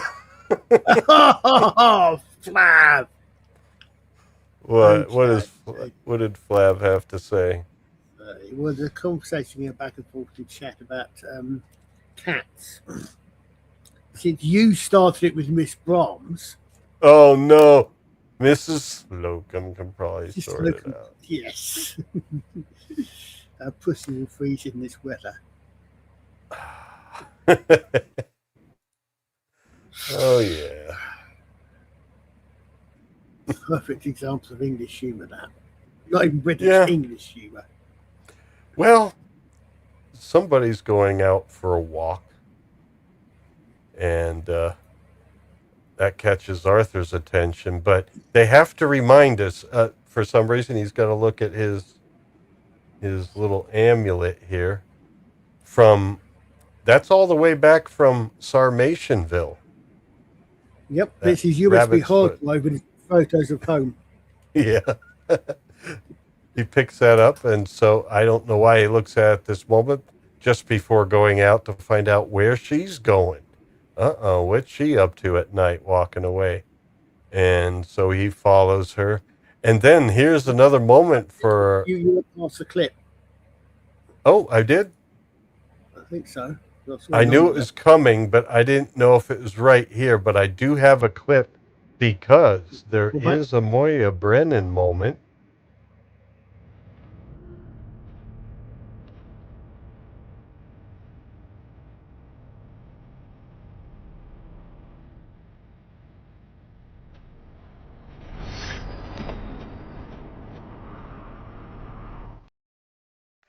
Uh-oh. Merlin ruined the moment. So despite the fact that she's been a prisoner in that villa for we don't know how long, but long enough for her to apparently sort of start looking a bit starved, her fingers have been broken and started healing a bit badly, she's still in contact with the Picts. Okay. That's some powerful magic telepathy there. Yeah. That's one thing. It's like if she was supposed to be some sort of messenger from the Woads to Arthur.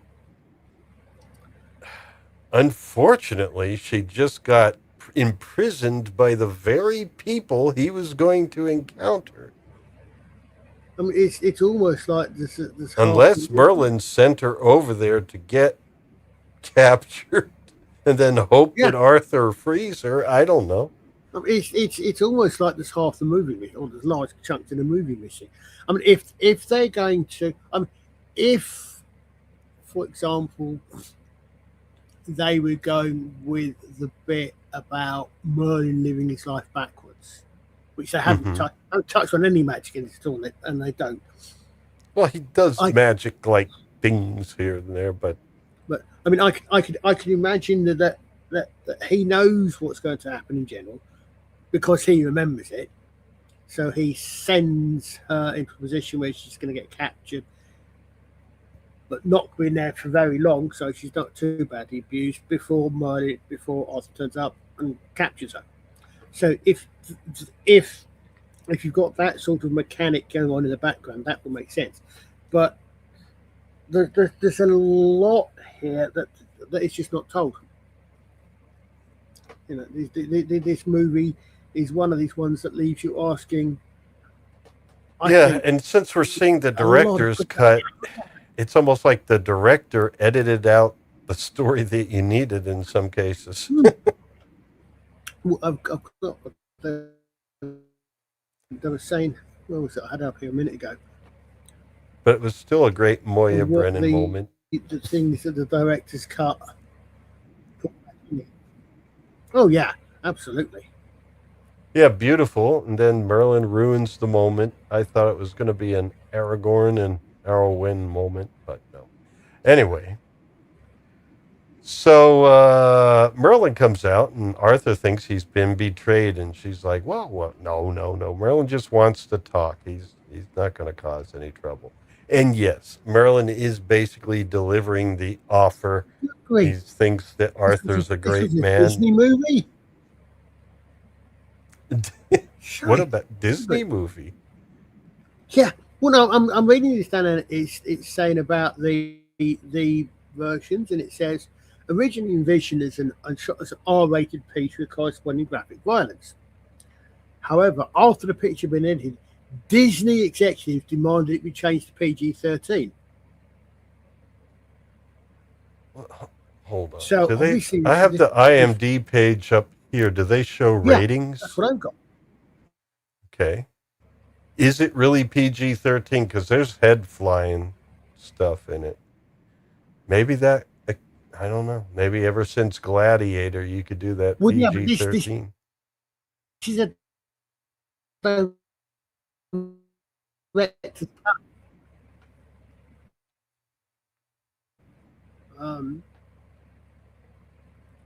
The director's cut runs roughly 5 minutes longer than the theatrical cut. So there's 15 minutes put back in. Yeah. Yeah. Oh, man, it must have been a really efficient, the theatrical release. During the first battle, aside from additional blood that was digitally removed from the theatrical version, numerous quick shots went out. So yeah, they always took a lot of blood. But Disney executives, maybe they put some funding in it, but I don't see like Disney branding on it. Probably they couldn't do that, but they had their hand in the last seasons of that almost Doctor Who show. And well, yeah. They seem to get their hands into a lot of things. But here, I don't think, I think it's just, I don't see any evilness in this film other than there's some things that could have been better. But it's visually beautiful, you know. And I think it could have been a great movie if there were some things fixed. And I guess more than a little, we are talking about replacing one actress and then a little more story to explain some things. And because like Merlin, you get the idea, like he wasn't jarring. Like him, you got the idea, okay, here's a Pictish guy. We assume he's speaking broken Latin, you know, in speaking English the way he does. But yeah, when Guinevere speaks, it's just like, no, she shouldn't sound that good. But anyway, he delivers the offer. He's saying that we think you're a great man and we'd like you to lead us. I guess Merlin, he's planning on retiring. I don't know. Or it's like, no, I'd rather just be like, you know, like a real Merlin where there's a King Arthur and you're King Arthur. So why don't you be King Arthur? I'll be Merlin. But unfortunately, Merlin's dad's already dead. So he can't shape-shift Uther into Cornwall so he can sleep with Cornwall's wife. So that's not possible in this. Yeah. Not possible because unfortunately, even though I don't think, even though a lot of it is filmed in the same place where Uther slept with the director's wife, it's director's daughter. Yeah. I mean, some of it was in Ireland. Yeah. But this is where, the director, Boorman. I'll remember that name, I guess, most days. But anyway, here we go. This is what Arthur remembers, a village being burned. And I'm left to assume this is young Arthur, and this is a village burning, and his mother's in it. Because he mentions a woman, and then we assume it's his mom. Suggesting I think it's the same one from the beginning. I'm not sure that suggests more British than Romano-British. I'm not sure. I suppose you're Well, doing your his own mother research. was British. That's what Merlin tells him. You know, your mother was, well, Pictish, British, Woad like, I don't know, basically native. Uh, Yeah, you know, that's one thing I was thinking about is like in this story, are they trying to say, you know,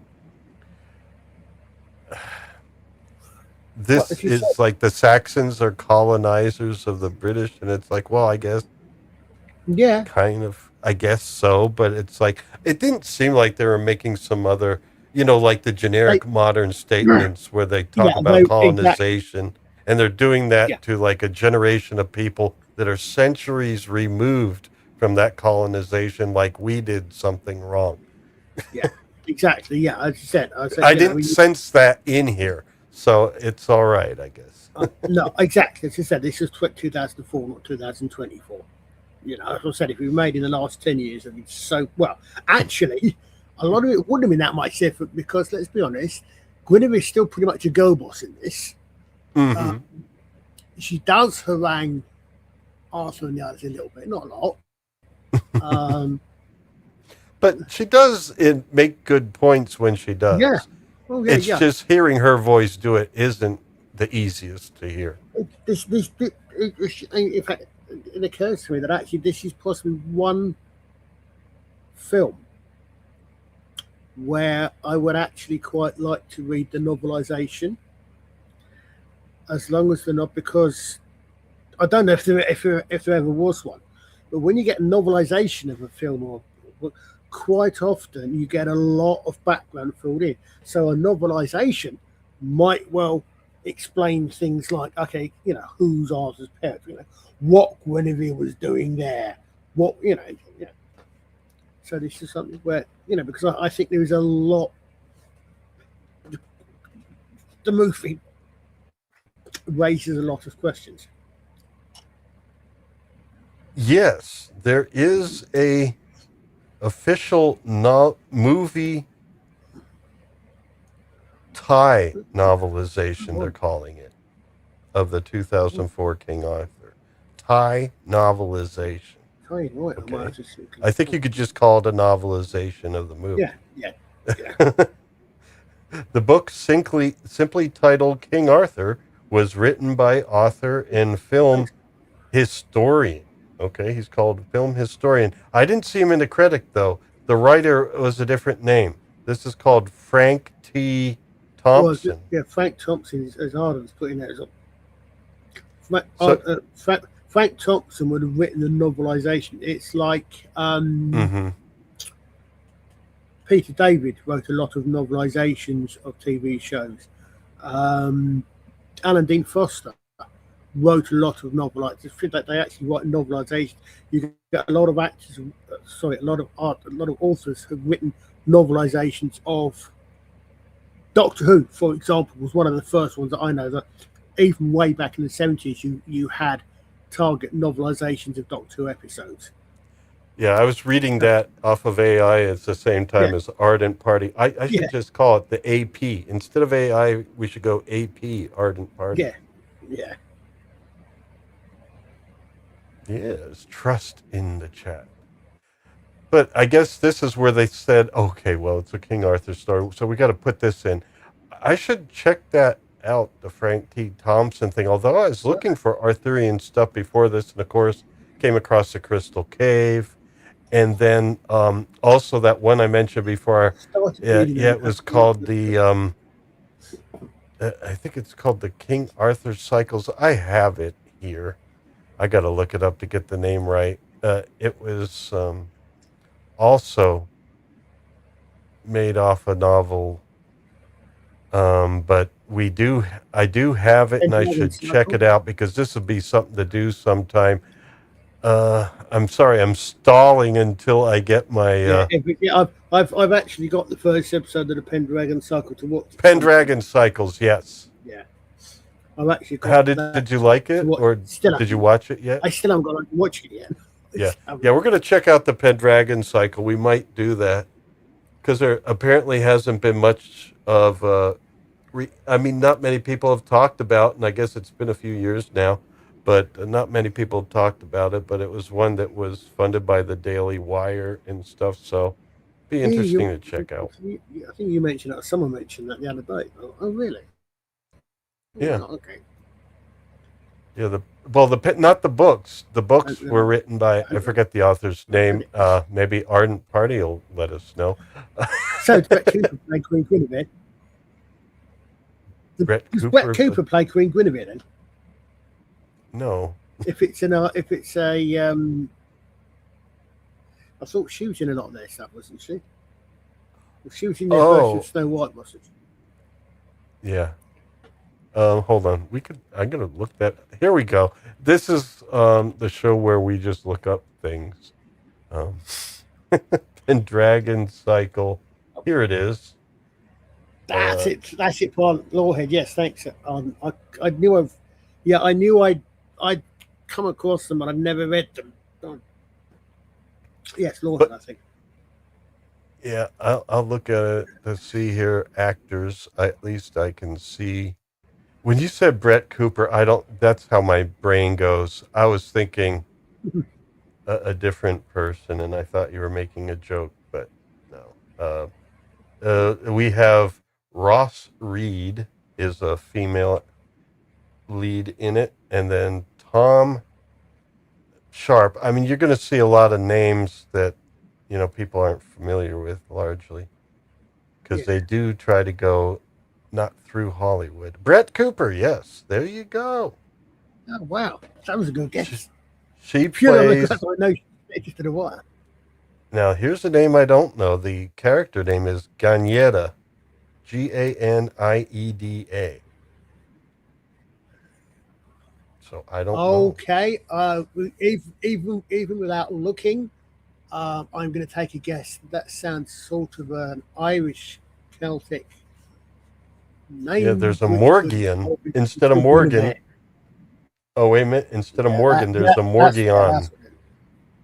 Yeah, there's a Morgian instead of Morgan. That's what they're doing. George Prentice. Here we look up information about other films while talking about one. This, at least it's a related tangent. Steve Vanham plays is there an Arthur in this Pendragon cycle? Because there is a Merlin, at least at the top. I don't. Maybe it's. I don't know. There has to be one of the Pendragons. I suppose it depends. She said if it's. I suppose if it's a Pendragon cycle, on the first part is Rise of the Merlin, so possibly. Okay, there is an Uther before you even. Yeah, there's an Uther in the credits here, and that's Miles Clobessy, maybe. The actor is wearing a cowboy hat. I'm sure he isn't in the film.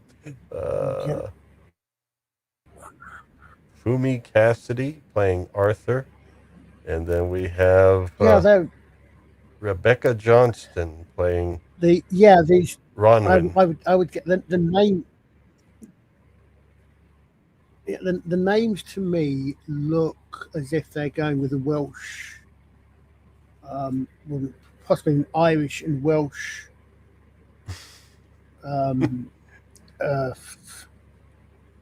What's the word I'm looking for? Emphasis. But obviously, with I say literally just looking down the list of names on IMDb, it looks like they're going for. There's some Roman names there. Aurelius. Actually, I'm not sure. The other name, because Dickus Hengist. Oh my God. That's got to be a Viking, huh? No, hold on, wait. Are they hold on? If they've got Hengist, and they actually go for the Hengist and Horsa route. Oh wow! Ikea, there will be a grain. Yeah, I would. Yeah, I think I'd definitely have to watch it because it looks. It looks like they're going down the Welsh Celtic type of influence. The Welsh Yeah, stick. as I said, yeah, I mean, as I said, a lot of the Arthurian legendarium comes from Welsh, comes from the Mabinogian, Well, yeah, and that's similar. closer to the source, Yeah, but you've also So, got yeah, Haggis. that'll be something we'll check out. Yeah, we just did a little bit of research on the future possibility here. We do I'm have definitely Gazulamin to do. We have all sorts of things coming up, but I think we may move that a little closer. Maybe that'll be our autumn festival. Although one of these days I would like to do Lord of the Rings as an autumn festival, but maybe on another night. Lord. All right, let's move along here. Oh, We see this. okay, I'm not sure I've got 3 months to sit inside to watch it. All right. Well, here we have a sword. And it's like, okay, this is where he's going to squeeze in the sword and the stone, I guess. Yeah, Good I thing saw that. it fits a young boy's hand. But he does do it two-handed, Also So yeah, I guess that's where he got his sword. He pulled it out of the mound of his father's grave, I think is what it was. And so it wasn't the sword and the stone, but it's trying to visually, I guess, make that association. And so maybe there were stones piled on the grave, I guess. And so anyway, pulls it out, and there we go. I mean, the thing that gets me about this is, though, hold on a second. So you're saying that in what is still basically the Iron Age, people go round leaving valuable objects like swords, well-made fighting swords, stuck in a grave, not buried in the grave as grave goods, but stuck in the ground for a grave for basically anyone to come along and nick. Yeah, you need to build like a pyramid to keep valuables in. Yeah, I mean they did bury weapons. Usually, I think sort of more with kings and nobles with grave goods. But yeah, there's only one way. Or they could have. Occasionally you still find swords, and they're like in bogs where they've been preserved, where they were thrown in as a bog. Yep, as a sacrifice. Either as a sacrifice to the gods, or as a sort of a grave goods type thing. Grave goods. Yeah, I mean, literally, No, I know what you're saying. I know buried along with the person as a sign of their importance, and yeah, I guess it is kind of a sacrifice in a way. It's like, all right, we're going to go without this valuable thing that one of us could use, just to leave it with this very important person that we remember, and so yeah, it makes sense. But sticking it in the ground there, that a young boy could pull it out, is probably would have been pulled out a while ago. But anyway, fortunately it's still there, but it's too late. And so that's Arthur's memory, but at least he's got a sword now. Yeah. And Merlin's like, well, we didn't intend for her to die. I mean, she's one of us, remember?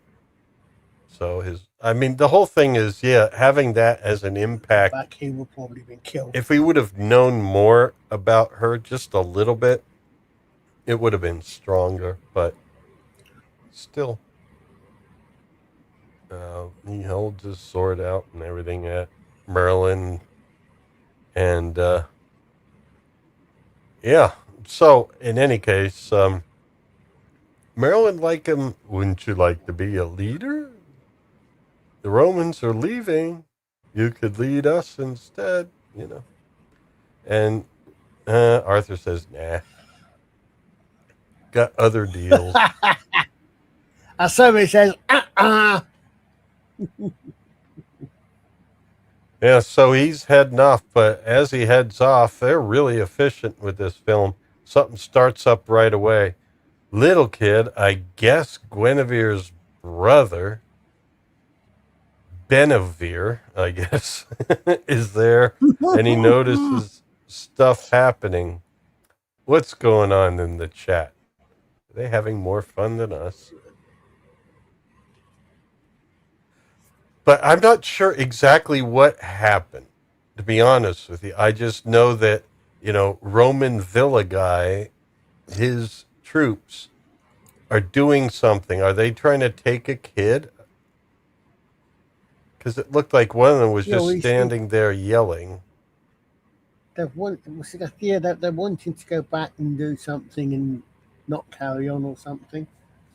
Or he wants them to leave everyone else and take them, I think, or something like that. Yeah, but something happened and the kid started screaming. Like, this kid started screaming, but I couldn't see what was going on. Well, but generic Roman bad guy's got a knife to his throat. He's threatening to kill him, I think. Oh. I think that's what's Okay. going on there. Okay, that makes more sense.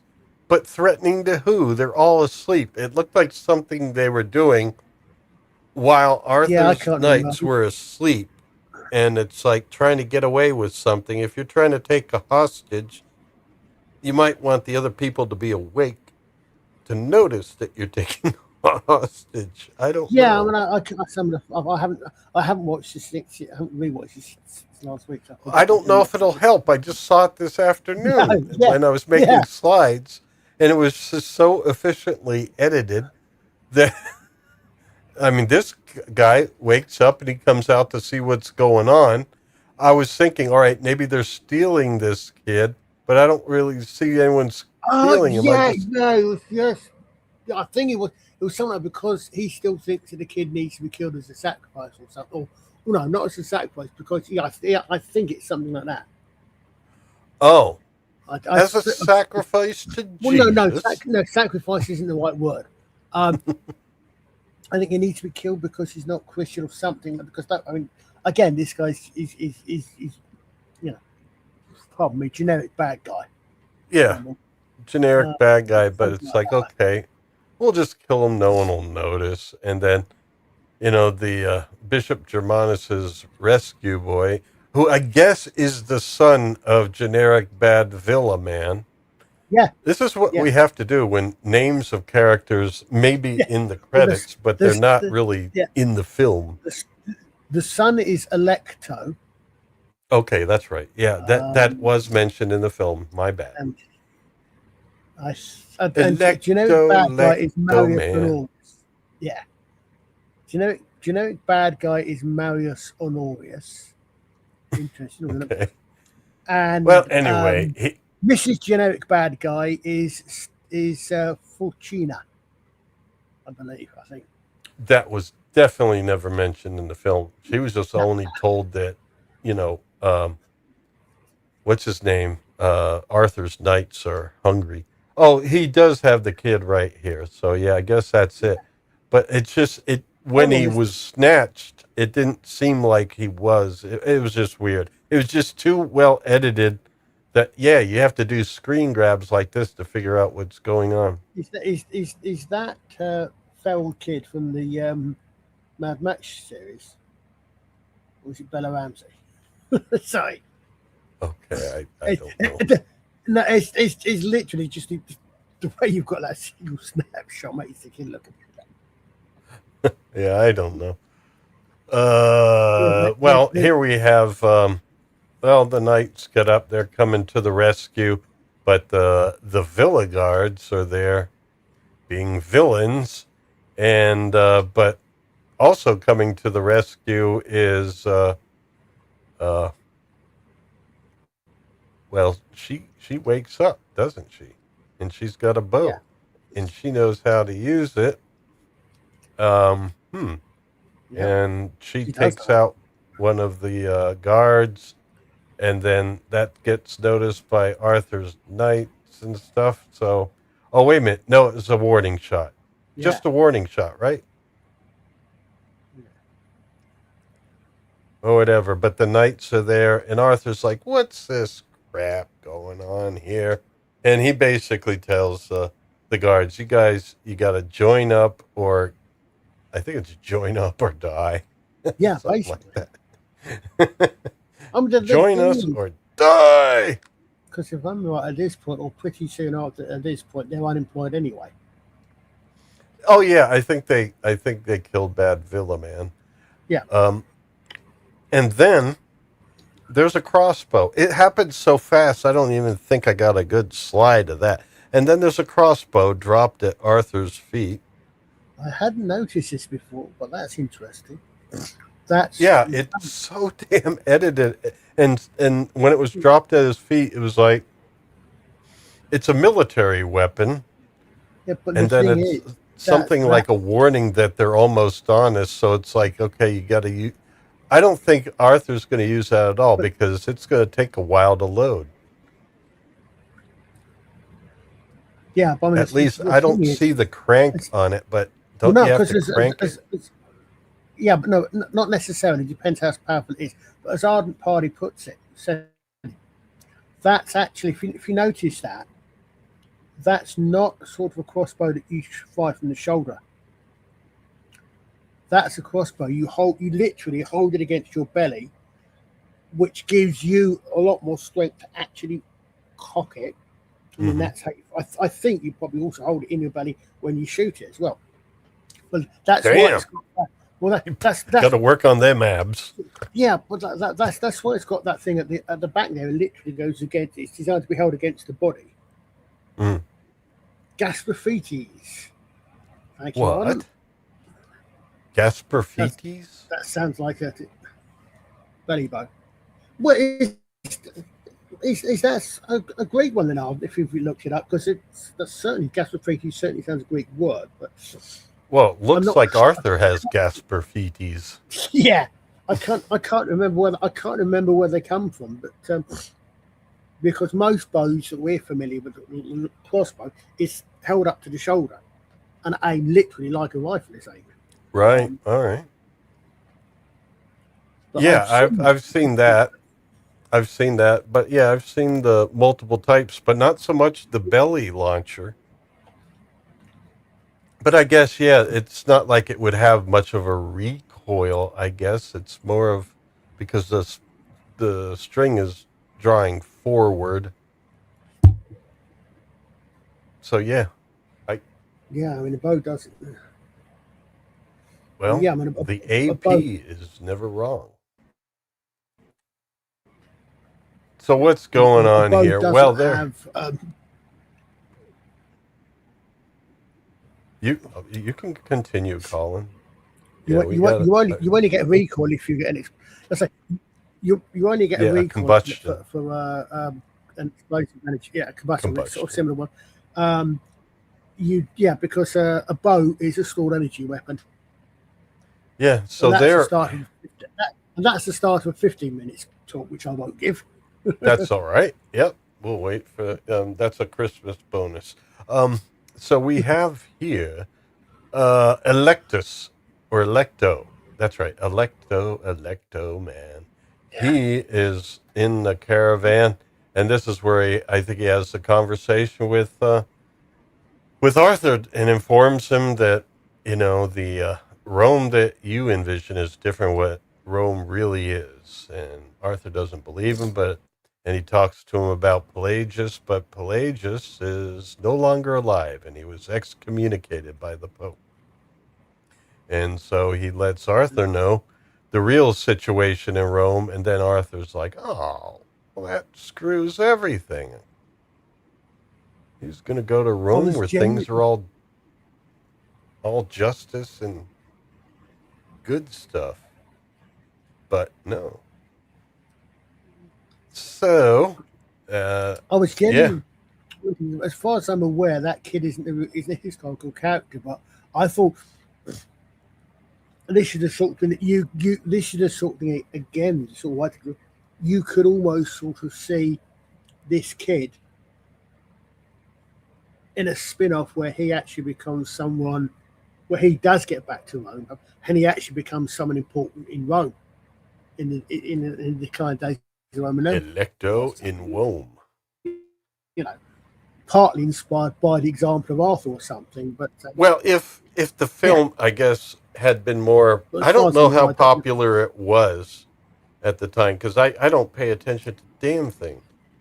And this was 2004. That's before Mr. Brown Alliance. And Mr. Brown Alliance is my entertainment news. Well, it's got a 6.3 out of 10. So So I don't know how popular it was. So obviously, I don't think there would have been much of a spin-off potential. But yeah, I mean, if it wasn't named King Arthur, if it was something else, then yeah, that would have been like part 2 is Electo in Rome. yeah, And then Yeah. we get more beautiful shots. but I mean, because of the way the characters done, I don't think you're in England. I don't know. I'm the weird. It's looking a little heavy for Scotland too. Although every Doctor Who Christmas has some sort of snowfall, even if it's ashes or something. Because to get a sense of scale, until your eyes click into the fact that those dots down the middle are the whole are actually the people and the carriages. Mm-hmm. That gives you.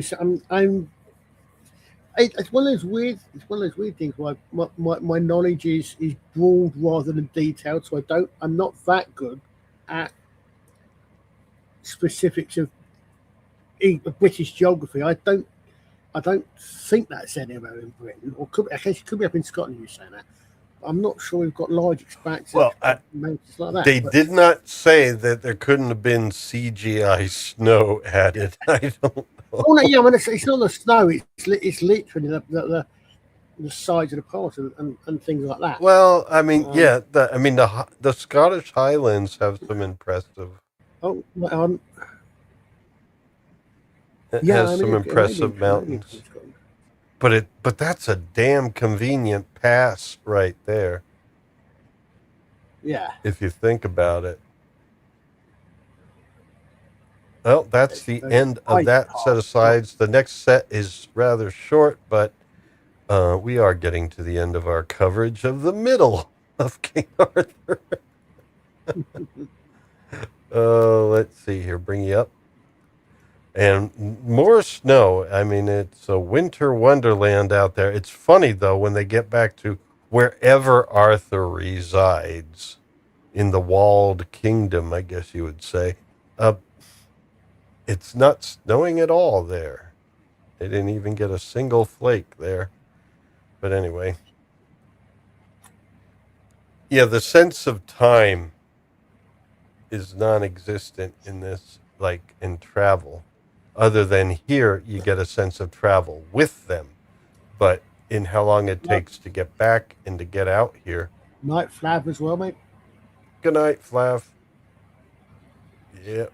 Thanks for the chat, guys. Always.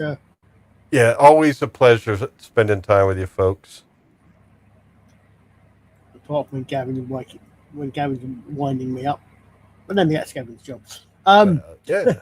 No, it's great. It is. I mean, because when these chaps can, they got perhaps more ability to look things up, and B, it's always nice when someone else knows something. Oh yeah, and they're more accurate than I'm busy over on AI, and I have to do that in another tab, so I don't see the chat. I should just look at the chat when I ask things. Yeah. Then I don't have to look anything up, and it's probably more accurate. The chat knows. Because we have some knowledgeable folks there, Flav and Ardent. And, Gavin even knows a thing or two. But Gavin we do have him. For warning us. Yeah. He would certainly have warned us about this. Frozen lake ahead. Now, in Merlin, there was, the battle on the ice with Vortigern and Uther. It seems like there is a battle of the ice in Arthurian legend that it gets utilized. It may not always show up in the same spot in these retellings, but it gets reutilized. Not in Excalibur. They left it out. Well, I mean, the other thing is that what also this did remind me of, I think I mentioned it to you in the agreement last week or the weekend. that the Battle of Austerlitz, Napoleon is supposed to have claimed to have killed thousands of Russian soldiers, and there is now apparently a lot of doubt thrown on how much of that is actually accurate. Quite famous for Napoleon doing exactly this, tricking the Russians onto an ice sheet, and then the ice crashing under them. Napoleon Yeah. tricked the Russians onto an ice sheet? Yeah, apparently it was the Battle of Austerlitz. Or was it the other way around? No, it was Napoleon apparently took the credit for it, let us say. He's credited. Well, yeah, I would question that because it's like the Russians. Isn't the Russian winter the reason, like one of the reasons why? Yeah. I don't think Napoleon tricked the Russians when it comes to winter. Well, no, the thing is, but apparently this is because I remember seeing it in one places, and apparently it was Austerlitz.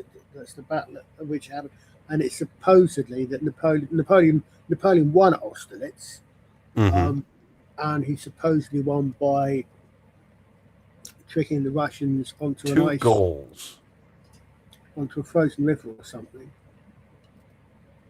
Well, I guess it's possible.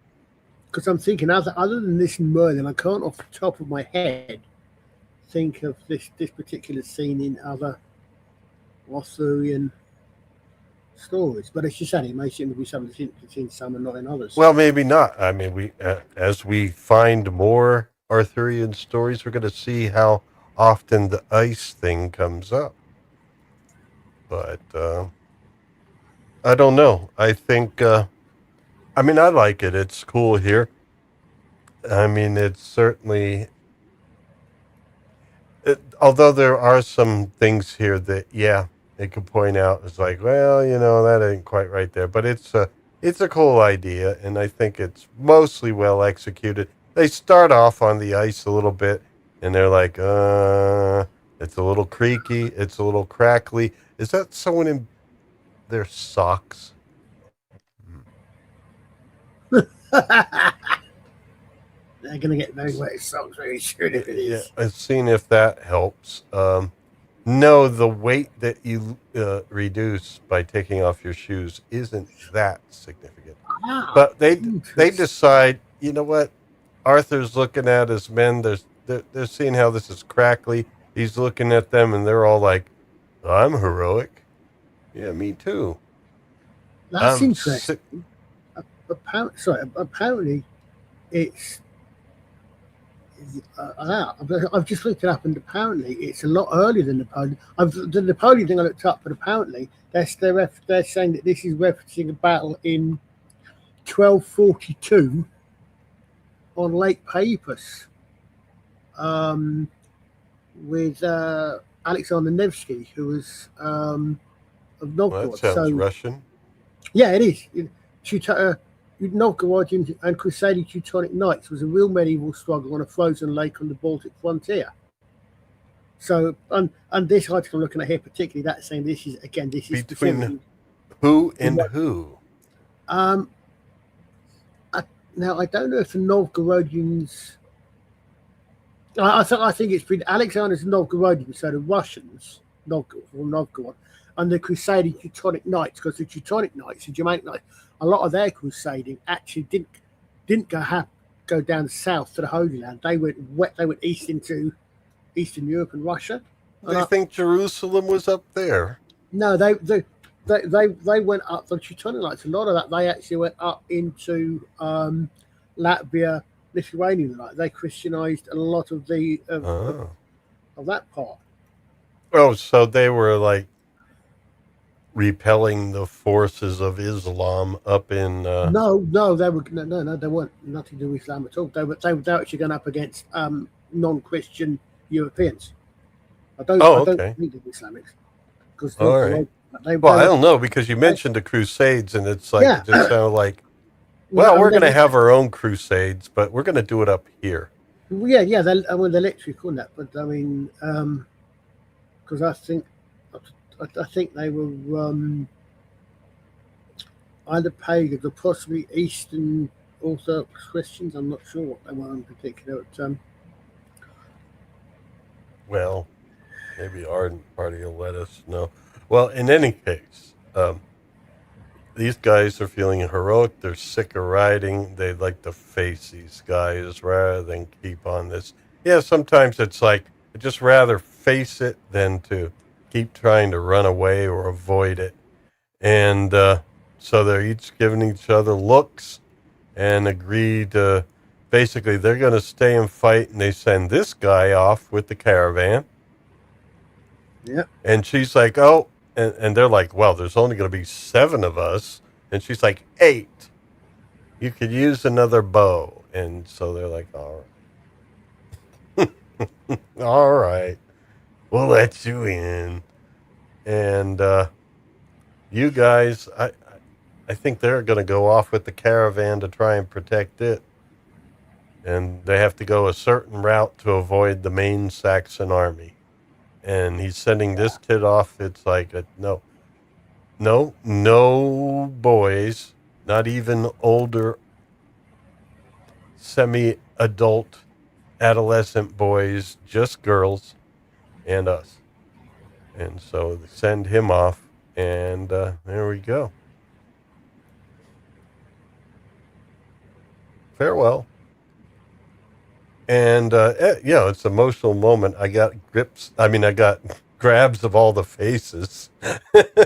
But anyway, there we go. We got our bows and swords, and we're just going to stand here. And you guys are over there. And, yeah. And you hear the drums, and you're like, what are they, orcs? So, yeah, it's like the Saxon orcs are on the march. I didn't see any drummers, so I guess that was just score. And this guy's like, Lancelot saying to her, after fighting, those guys are going to be real. I don't know. He just insinuated that upon defeat, that the soldiers would do some nasty things to her. But she says, don't worry, I won't let them grape you. Which was... Yeah, I know. So that's one of the quotes there. Lancelot is a bit of a pretty boy. The quote I've got here is, Lancelot, you look frightened. There's a large number of lonely men out there. Guinevere, don't worry, I won't let them grape you. That's great. You got it. Yeah, I noticed because he's one of the quotes, the IMDb quotes. So.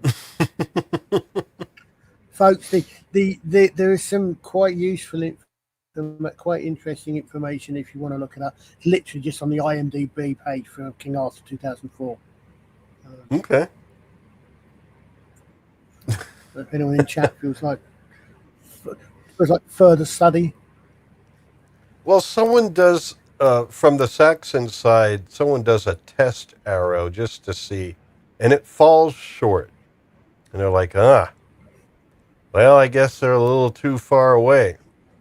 And that's what everybody thinks. But then Arthur's like calling for his men to draw arrows, and that's where we get our line here from the beginning. Far out of range.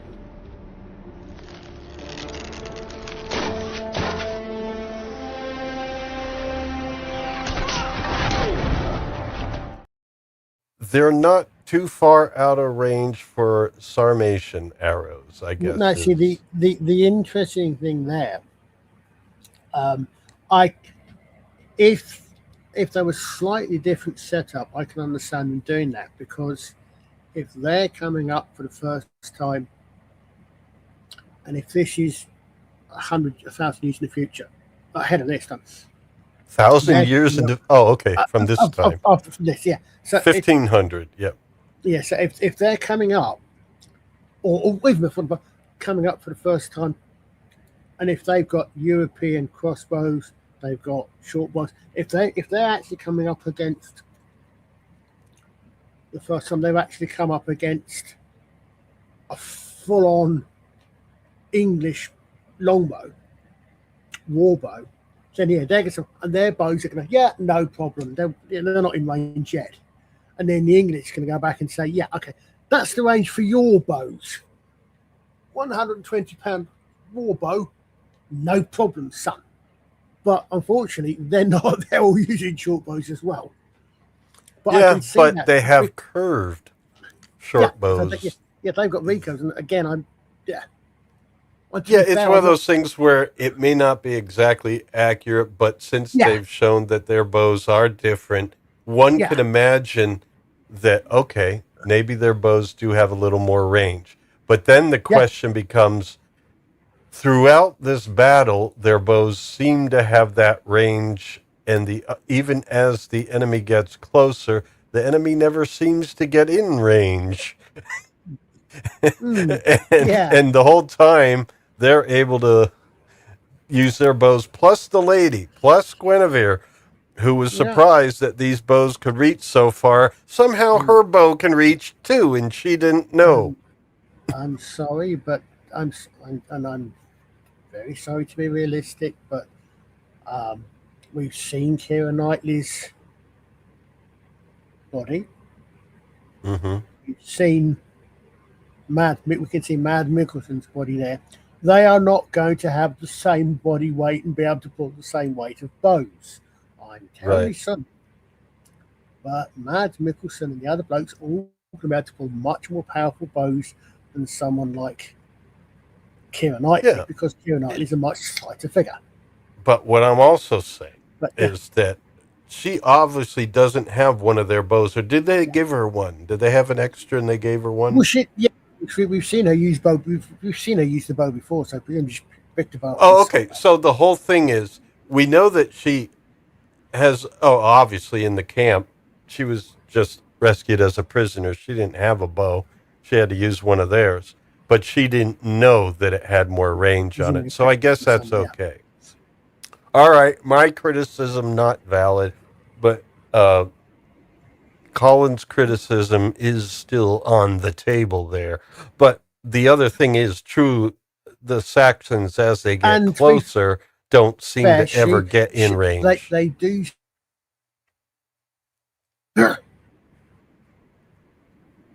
You can continue, Colin. Sorry, we're at a delay.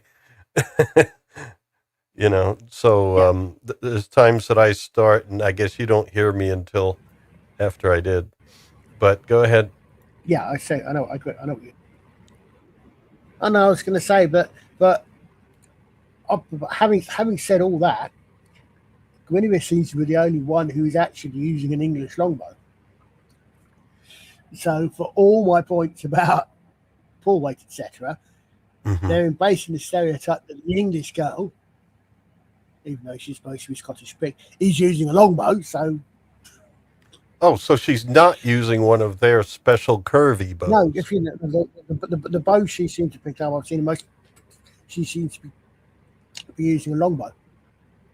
All right. Well, this is odd then, because then it's like that whole line was her expressing that they're too far out of range, but the Sarmatians fired and they were able to take down a number of soldiers there. So it's like, okay, apparently their bows can do it.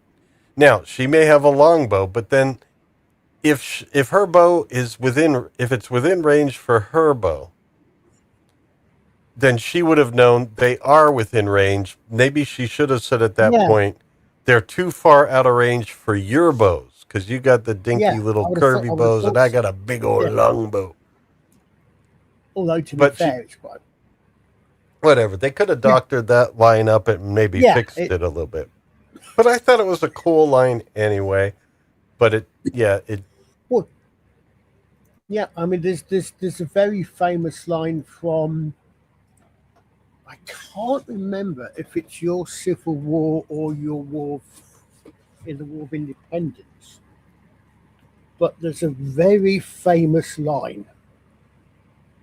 And I think it's War of Independence, because I think it's a British general talking about your sharpshooters, and he says they couldn't hit a barn from that, and he literally gets shot by an American sniper halfway before he finishes the sentence, and apparently that actually happened.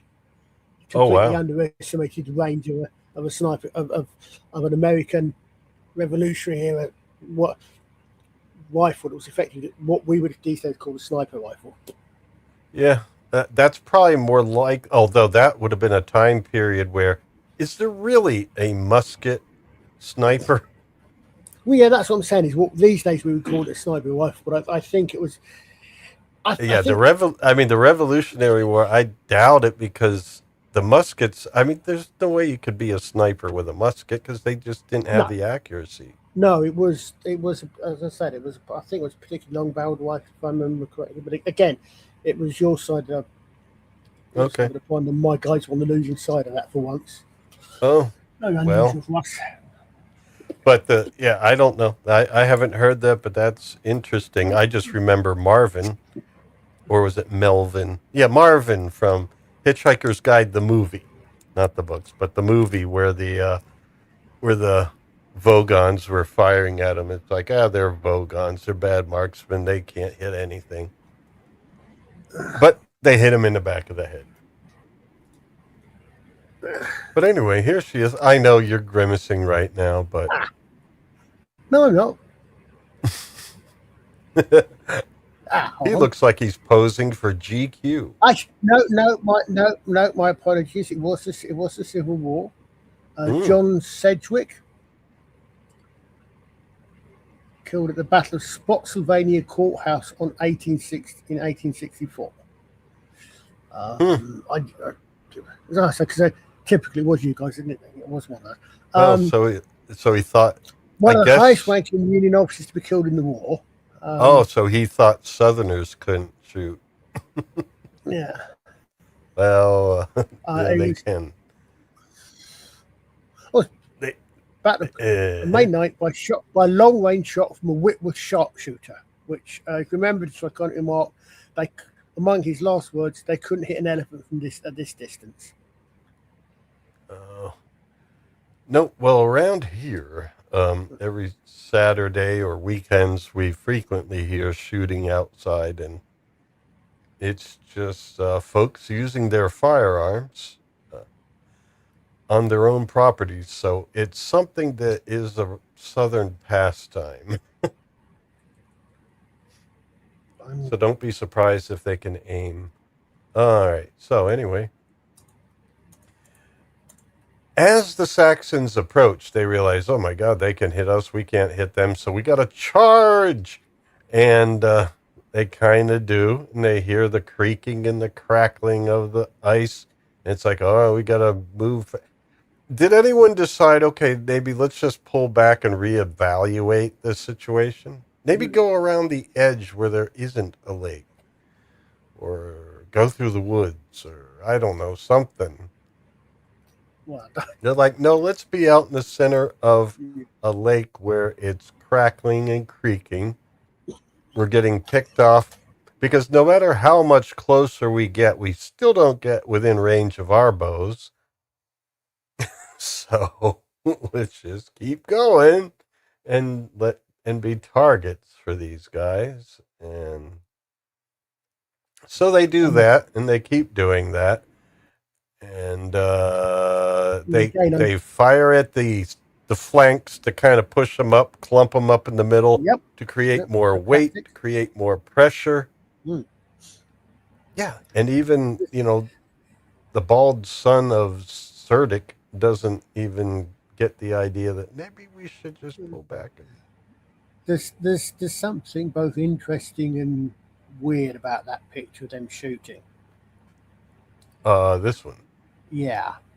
That's not the best place to put your arrows. You've got to go down the reach and pick them up. However, that is almost how we used our arrows. You imagine you're on a grassy surface rather than on ice. Mm-hmm. You stuck your arrows in the ground, and you literally, so you had a row or two rows of arrows in. I keep trying to get a chance to practice whenever I can. Literally, you don't have your arrows in your quiver or your bow, because normally from medieval period you've got a bow bag which is at your waist. You stick them in the deck, and what you then do is you literally because you sometimes see pictures or images, recreations of places like Agincourt, and literally you go down, and as you go down, you knock your arrow as you go down, you come back up, you pull it out, because you pull it back up, and by the time you're at full draw, but by the time you're actually up with your bow in position, just roughly position there in that sort of angle, you're already at full draw, and you just loose, and you go down again, and you come up again. And that's why, that is how you keep, and you keep the rate of fire up that's not beaten until the 6th gun. And realistically speaking, until the Gatling and the other one, until the machine gun comes in. Okay. So they've kind of got an idea of one aspect of historical archery. Okay. Well, some of them have shields, and they decide to use them, so those guys are lucky. Too bad they all didn't have shields. And then ice is really crackling, but I guess we'll see not enough. These guys are like, it's crackling, but they're getting closer and closer. Still not within range of their own bows. Yeah. Yeah. Well, the thing, the other thing is, I guess they don't even seem to be thinking about it. They're just, well, the script tells us to keep going. I'm not sure if the Saxons had much in the way of archery, because one tends to think of them more as throwing axes and the like, relatively close quarter combat specialists. I suppose they must have had some sort of range combat. Well, they, at least for the film, they have bows here, and I'm just wondering, when are they going to get in range? But you see here, is that our heroes at the far end there? Are we like seeing it from the opposite angle? 1, 2, 3, 4, 5, 6, 7, 8. I guess that could be them. I think this is the other side where we see our heroes there at the top of the screen. I mean, by now they should be able to fire arrows. Not fire, excuse me. They should be able to throw their arrows at them at this point. He's still not calling for it. He's like, hurry up, Don't lose rank, or keep your ranks, basically. So, I don't know. Sometimes it looks smaller, and then it looks bigger again, and then smaller. I don't know. There's moments where I'm just wondering, maybe they moved some things around with the film that they got. Sorry, I'm just reading something here, and an article that's appallingly badly written at one point. I was looking up to, I was looking up to see, and the Anglo-Saxons did use bows, but mainly for hunting. But it then goes down and says, archery was a defining characteristic of the English people and nation, but it was not the dominant military weapon until the later Tudor period, when artillery supplanted the bow. So it's just contradicted itself. It's a badly written article. Yeah. Is it AI? I'm not sure. It's this Egyptian guess. Sounds like something AI would do. Where you get two contradictory statements. No, it would appear to be a website. Okay. English can get, but then again, I'm not sure from the title if it's actually. What does it say? No. Anglican get. The English can guess it that. Okay. So, well, Dagonet is going to head out with his axe and make this ice break faster, and that worries Bors. He's like, no, you're my bald brother. And he starts yelling, Dag, Dag. And that's when I actually finally realized his almost name. Because they didn't use his name too much. Well, yeah, I guess afterwards they do, but all right, they're firing, loosing arrows, and he's whacking away at the ice. And no, I mean, it is a good action scene overall. overall, as long as you don't worry about things and ask too many questions. And then, yeah, the ice starts breaking. There might be some physics people that may disagree that it would break so much, so spread like that. But I guess Thor's hammer does make cracks spread, Yeah. even though he's using an axe. I guess he was also the axe wielder.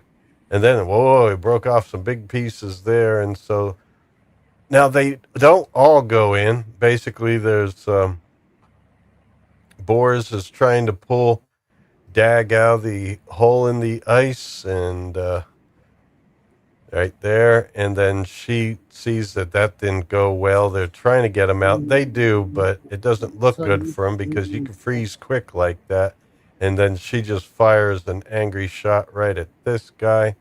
Which should go completely off target because she's got the arrow the wrong way around on the boat. Really? Yes. She's going to bug up her flight arrows the wrong side. Ah. You can see the flight arrows this side. Therefore, it's going to catch against the cock arrow. Sorry, the cock feather. It's going to catch against the... Yeah, it is. It's crooked. Yeah.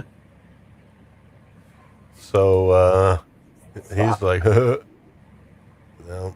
So, and he sees his men underneath. So, he's like, he doesn't feel good about it. It feels like the son isn't as ruthless as the father. At least at this point, he feels, well, he at least feels something for his own men. At least he sees that they lost one and he lost one. Yeah, Bors was screaming at the sky for Dagonet to try and keep him from succumbing to the conditions, but alas, it was to no avail. Now, here we are on campus, and they're returning, I guess, through the wall outside, then the inner wall, and... why? I'm just wondering what... Oh, I see. I was just wondering why they've apparently got a wall, why they've got a road that goes along parallel to the wall and then turns into the wall. But it looks as if that's supposed to be coming from sort of a... Again, why is that fault on the outside of the wall rather than the inside of the wall? Well, that's what I said before. Arthur's land was called a walled kingdom. So I don't think that's Hadrian's wall. That's just the wall of his kingdom. So everything in the film suggests it's Hadrian's wall. Yeah. Well, no, his wall, and then there's Hadrian's wall that they show otherwise, but I guess this is a different wall. Yeah, maybe it's south of Hadrian's wall, so they come up. Yeah, maybe, I suppose. I don't know, but in any case, he's happy that they're back, and he comes out. Now, there was something here I didn't quite get, and we're coming up to it. He sees he sees that the mood is a little sour. People don't look happy, and the soldiers are coming forth because this kid, what did he do? I don't know. Is he one of... The kid started yelling again and did something, and Arthur kind of like tells the soldiers to stand back. But I thought I saw him grab like a ring off of somebody's hand, and I don't know what that was. Maybe if that's him, maybe that's her brother. Yeah, that's her brother, but I didn't know what her brother was yelling about. Maybe he was upset because Dagonet died, find out Dagonet died, pulled his ring off to keep it as a way of remembering him. But the thing is, he pulled a ring off of a hand, and I didn't know whose hand he pulled it off. I noticed that. Well, because of course, that's the guys that already got there. So, no, hold on. So, so they've won the battle of the lake, and then they've caught up with the caravan. The caravan and them is getting at the same time. I think, yeah. That's the thing. It'd be nice for it to be filled in, for me to know whose hand he pulled the ring off of. which in fact does make me wonder, where did she get that dress from? Yeah, they must But had it yeah, with. Maybe they stopped by Wickham on the way. yeah. But I mean, it may seem to be that she borrowed it. I mean, in context, I would imagine that the short answer would, I would be quite happy to say that she was loaned it by Electro's mum, because she seems the mother, the wife seemed to be much more sympathetic. Oh yeah, but I mean, we have to do a lot of guessing. I think overall, even the director, it was just so edited down that it, or maybe they didn't shoot some of it. There was things that you have questions, and it's like it could have been filled in. He's probably wondering, who's that? And the kid's upset about something. Oh, and here he is. Here he pulls. It looks like a ring off of a finger, because later it comes away in his hand here. And it's like, or is it a bracelet or something he pulled off? And it's like, well, where's that I think from? it's a ring by the looks of it. Yeah, all right. So maybe it was Dagonet's hand just hanging over the edge of a cart because they're carting him back, and he pulls this off. You didn't have much of a relationship with this guy for you to pull off his ring and keep it. Not that I know of. And then the guards are like upset with the kid, and Arthur tells them to stop. It's like, no, stop that. And she's just, well, she's dressed kind of Roman-like, so they're not going to question her now. They'll just be like, oh, maybe she's from that village. She's from the villa. She's not a Woad or a Briton or a Celtic Welsh. Yeah, she doesn't. She doesn't look like a Woad anymore. Yeah, she looks like a Roman, so she's fine. But he's like, never mind all that. You guys are free now, and he has the scrolls, in fact. And there's your scrolls. And never trust a guy from those times with a smile like that. Because, man, his teeth are in too good a shape. All right, so anyway. They don't all feel so good about it. In fact, Bors has a great line of, he doesn't need freedom because he pulled out 2 scrolls. He's like, he doesn't need freedom because he's dead. He's already free. And that's where he delivers that line and throws a scroll down at Germanus's feet. It's like, what? But he doesn't do anything because he knows that he's just he's getting away with it, Germanus. And so there they go. They take that scrolls and the box. I guess they're going to use the box here for their funeral rites. I don't know what for, but they put the box down. I think it was saying this is one of the scenes that was added back into or filmed for the director's cut. Oh, yeah? Yeah, well, I never saw it in the theaters, so I wouldn't know. I probably just saw this director's cut all the time. Let's see. Yeah. No. I'm saying there's a lot of scenes it says here that were added in, and one of them was. Well, no, this scene is fine and good. I don't know why they took it out in the first place. Oh, yeah. No. I guess, it makes things more time efficient, but man, you made this film so time efficient so far that it's like... Yeah. I don't know. Leave that in. Yeah. Because then they probably didn't take out the conversation that they have next, because next is a conversation between Guinevere and Arthur, and she sees him walk off alone, and she decides this is a good chance to encourage him to do this thing again, be our leader. And I thought I extracted a clip from this, Let me look.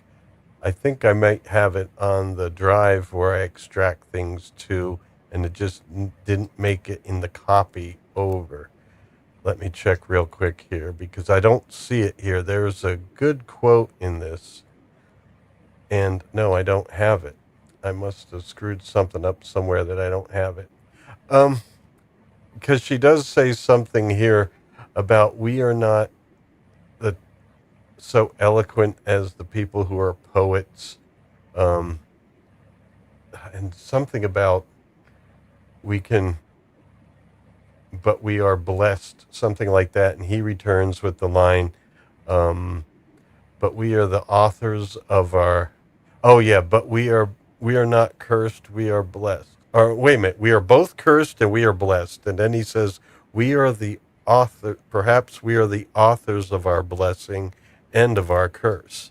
And I thought that was a really cool line, not just because it sounds good, but because it's almost like saying, yeah, we as human beings, we are responsible for this that we have to endure, but we are also responsible for fixing it, you know. And this is 2,000 years before Adrian Monk is born.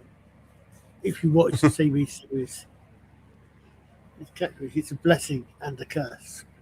Oh yeah, Adrian Monk, you mean the series Monk? Yeah, the monk, yeah. Yeah, investigator. Yeah. Yeah, I've seen a bunch of those. They were good. Yeah. Did it ever have a conclusion to the series? Because I don't think I've seen all the episodes. Yes, in as much as he says he's going to retire after his 200th. They finally bring the backstory about his wife. That finally reaches a conclusion. And he says he's going to retire after his 200th case. Uh-huh. And his assistant points out, well, actually, this is your 201st, so should we go for 300? And that's where they leave it. So it does have an ending, but the ending is it concludes the series, but he's not going to retire. He's going to continue investigating. But, you know, he reached the conclusion for the series, but the conclusion is... They didn't conclude the big question, you know, what happened to his wife.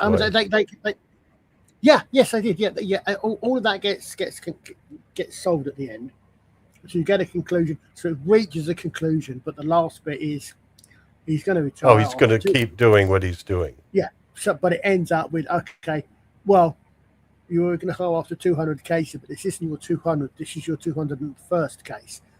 So maybe you better keep going for 400 or something like that. In other words, yeah. Okay. It reaches a conclusion, but the conclusion is they're going to carry on going. Well, we've reached our conclusion. We're going to carry on going too. Because this is where we're going to start next time. It's, I guess we're going to go back to the Saxon camp. But these two leave it like this, where Arthur just looks thoughtful. So now it looks like she might be winning him over. Is that what you call that word? What word? I would have said it was a slightly shorter word than thoughtful. The first syllable rhymes with rust, but then again, we won't go into that. Lustful. Okay. Maybe. But I mean, he was also thinking about, I guess, you know, that because she was saying, I mean, the Romans are gone. Don't you love this land that you're at? I mean, what are you fighting for? And he's like, well, most of my men have died. And it's like, well, you know, you cared for them, and do you want what they've done to be for nothing? You know? In fact, I think about it. This film almost feels like it's the movie finale of a series, doesn't it? If you'd had a series of adventures of Arthur. Well, to fill in the story holes, that might have helped. But, you know, because you for starters, you got as I said, you got 15 years of history, or probably more, because I mean, unless you're saying that these kids who are what 10, 12 when they're taken from they're not exactly teenagers when they're taken from their family. Yeah. So they grow up, get trained up, join the army, join the auxiliaries, and then get posted. Yeah, Lancelot didn't, he just remembers the land for where he came from. He doesn't know, he didn't get enough of a life there to really know much else other than his parents. You could, as I said, you've got a lot of characters. Obviously, it's not just those. They suggest they quite clearly make it obvious. There's maybe 20 people have been killed from that unit over the years, died over the years before we even start the film. So this film almost feels like what you might get these days when you get a TV series is either cancelled or finishes, and then they go on and make it. They go on like, I don't know, Stargate Continuum. If you're a Stargate fan, you got continues to Stargate, and then they make Continuum to tie up all the loose ends. Not Continuum, Arc of Truth to tie up all the loose ends. Things like that. You can imagine. There's a series where you find out who some of the other characters were. Bit more action within the leading up to within the Britain's camp as well. Because it kind of has the feel of that for me a little bit. But obviously we know there wasn't a TV show. Well, I don't know. I think in this, the story needed not something to fill in the holes later, but just needed to be kind of filled in because there's holes within the story itself. Yeah, that's what I'm saying. It's just, it kind of gives you the feeling that there's. I'd say if you want to tell an epic tale, do it. Just don't be afraid to take a few films to do it. Yeah. But no, they always have to run into the efficiency people there in Hollywood. They're like, no, it needs to be an hour and 45 minutes. And and then you get Peter Jackson makes 3 long movies, including extended cuts on the bloody Hobbit. Yeah, well, I guess he fought for it and was able to get it because I'm sure. Well, there's director cuts and then there's the. Well, that's what I'm saying. Extended issues. I'm sure I read somewhere that Peter Jackson originally wanted to make it 2 movies, didn't want to make a trilogy. Because you're getting a book. So what you're saying is that you're getting a book. 3 books. One book, The Hobbit, became 3, just like Lord of the Rings. That was 3 books. Yeah. Don't know. Yeah. Well, anyway, we're going to have one more week of this, and so we only have one more week of Liza's silence, and then sorry guys, I'm not so much ignoring you as that I'm multitasking. Yes, you're doing something much more on the plate. You're doing something much more interesting, like researching different slides for your cigar box guitars. I see. Fair enough. How did you know? He might have watched your streams. What is one of your live streams? I'm actually trying to solve a problem that happened in today's engraving, actually. But I think I got a solution now, so I feel better. Oh, good. Yep. So I've only got one more of these that you've got to suffer your way through, then don't cancel some more homework. Why? And I'm going to have to go and try to catch up the entire first series of Pendragon Chronicles now. Well, I think it is just one first series so far. That's all there is. I don't know if it's meant to continue or not, but I do want to check it out because that might be something to do in the autumn because we're going to keep coming back to Robin of Sherwood here and there. And Although I don't know if we're going to cover every episode. We'll see. No, there's no way. Yeah. There. Well, there's no yeah. time limit. Since we do that every now and then, we could theoretically do it, but because But I Look, just we're not done with Arthurian legends. oh no, not by any stretch of the imagination. But we can alternate. I think this is going to become instead of just Arthurian legends, the stream's going to be about those legends that British people came up with. Okay. We have to keep it grounded somehow. Yeah, that grounds it. Just Either Robin Hood or King Arthur. Aww. Well, we wanted a. We'll see what our chat says. Right now, many of them are asleep, but There's we still got 12. We still have 12. Another list to add to the list, and I've just got back into Smallville. Oh. I've got 8.5 seasons of that still to go. How is it? I realised I hadn't seen most of it. I've actually got somewhere a lot of it on DVD that I never watched, but I remember watching the original series. But it started because of what I watched. I got a load of clips in my feeds, and I was watching some of these, and a lot of these I don't remember these. And then I saw one of the clips I got was top 10 moments, and it was the last scene in the entire thing. And if you've never seen it, the last scene in the Smallville series is Clark and Lois. And Lois knows who Clark's secret is at this point. And they're going to, I think he's going to get married or something, or at a wedding, or something. Basically. Careful. Oh my goodness. And Clark hears, because of course famously throughout, he doesn't fly and he doesn't wear the uniform because it's Clark Kent, it's not Superman. And the very final scene is he hears the sound of something, and the final scene is on the roof of the Daily Planet building is Tom Welling.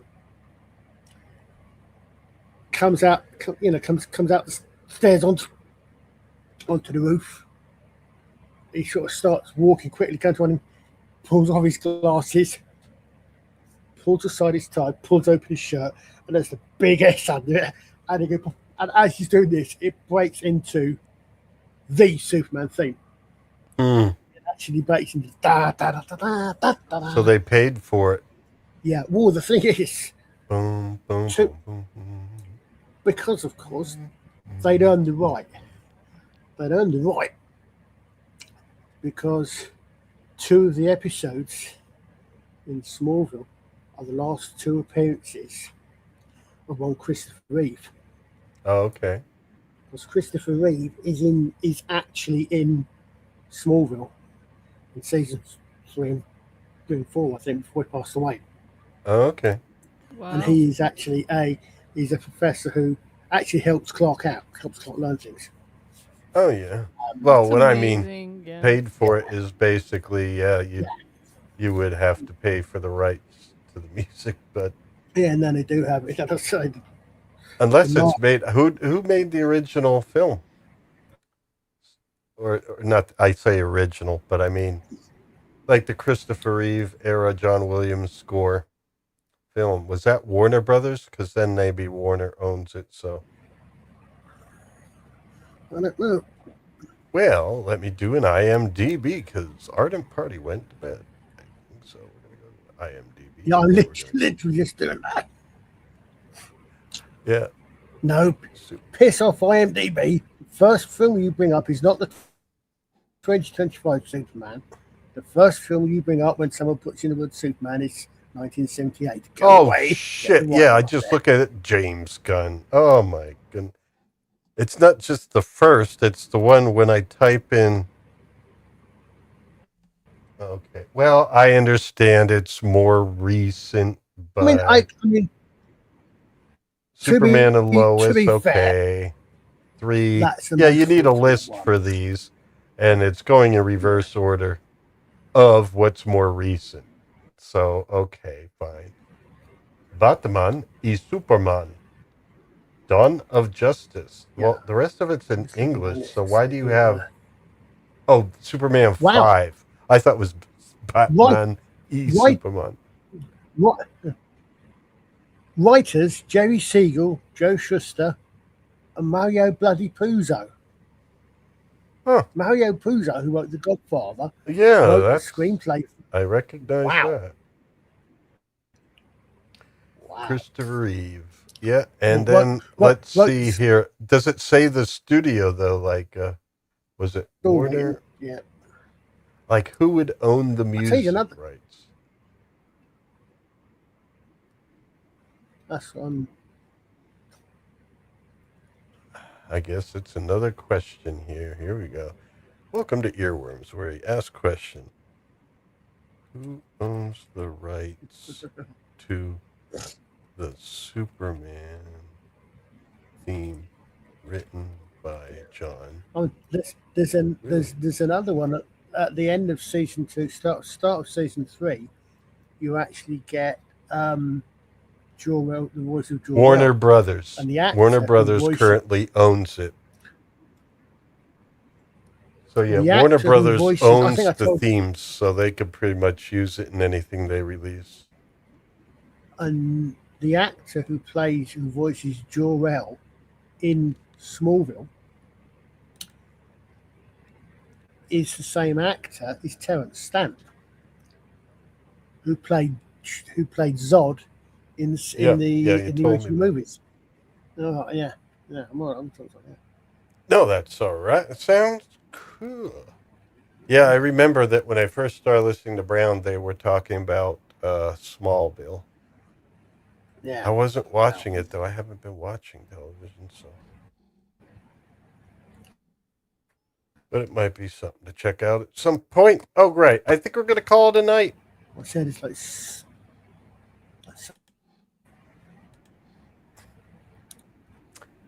All right, folks. Yeah, we are going to call it a night. And yeah, we're going to spruce up our outro shortly because Liza requested it. But I still got to play the same one tonight. I haven't had time to do it. But anything before we say goodbye? Well, I don't think so. We're back to we're on practicing with the Pathfinders, of course, which I've now listened to. Yep. On Sunday, are we not? yes. Oh, Yes, that's gonna be Sunday. good. Yes. So Sunday. yes, it was a meeting of the minds, and then an assassin comes. And Jason and any of our Babylon 5 listeners, I could recommend they go and listen to Jacob's stream because Jacob Ironside did Born to the Purple and Infection last night. Oh, I Nice. missed it. Yeah. Yeah. Yeah, I'll have to check that out too. All right, folks. Well, thank you all for joining us, and we'll see you Sunday for practicing with the Pathfinders, and then next week we'll be concluding King Arthur 2004. There is a lot to think about in this film. I think, yeah, it is pretty much. There's some things that are good, some things that are not so good, but overall, visually stunning, great score, and interesting ideas, but it does give you something to talk about. So, there we go. Well, Let's give them something to talk a about. good. Yep, it's Go another ahead, one Paul. of those ones which is a good film. It's just it will be a lot. It will be a lot better if it was not attached to King Arthur. Change the names, change the setting slightly, and it will be a good historical action movie. Well, not even an action movie. It will be a good historical drama. Yeah. And fill in A some direction. Yeah. An akshama. Yeah. Okay. And Liza, anything to say? Well, tomorrow I will be... Okay, go ahead. I'm sorry, Colin.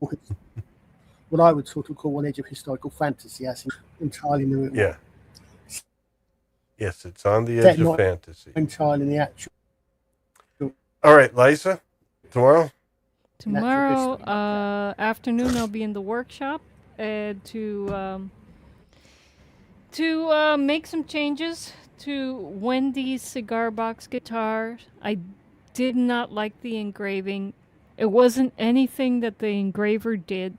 I just engraved an image I didn't like onto pressed cardboard, and there's no way to make, in my opinion, pressed cardboard look good after having engraved something onto it. So we're going to change boxes, and we're going to change up the engravings with Wendy's permission and use the used up Perdomo for an experimental engraving, which we'll talk about tomorrow. So there we go. All right. We have a plan. Yeah. Okay. And so without further ado, I count this meeting of earworms to a close. Thank you all for joining us, and we'll see you Sunday. Yes.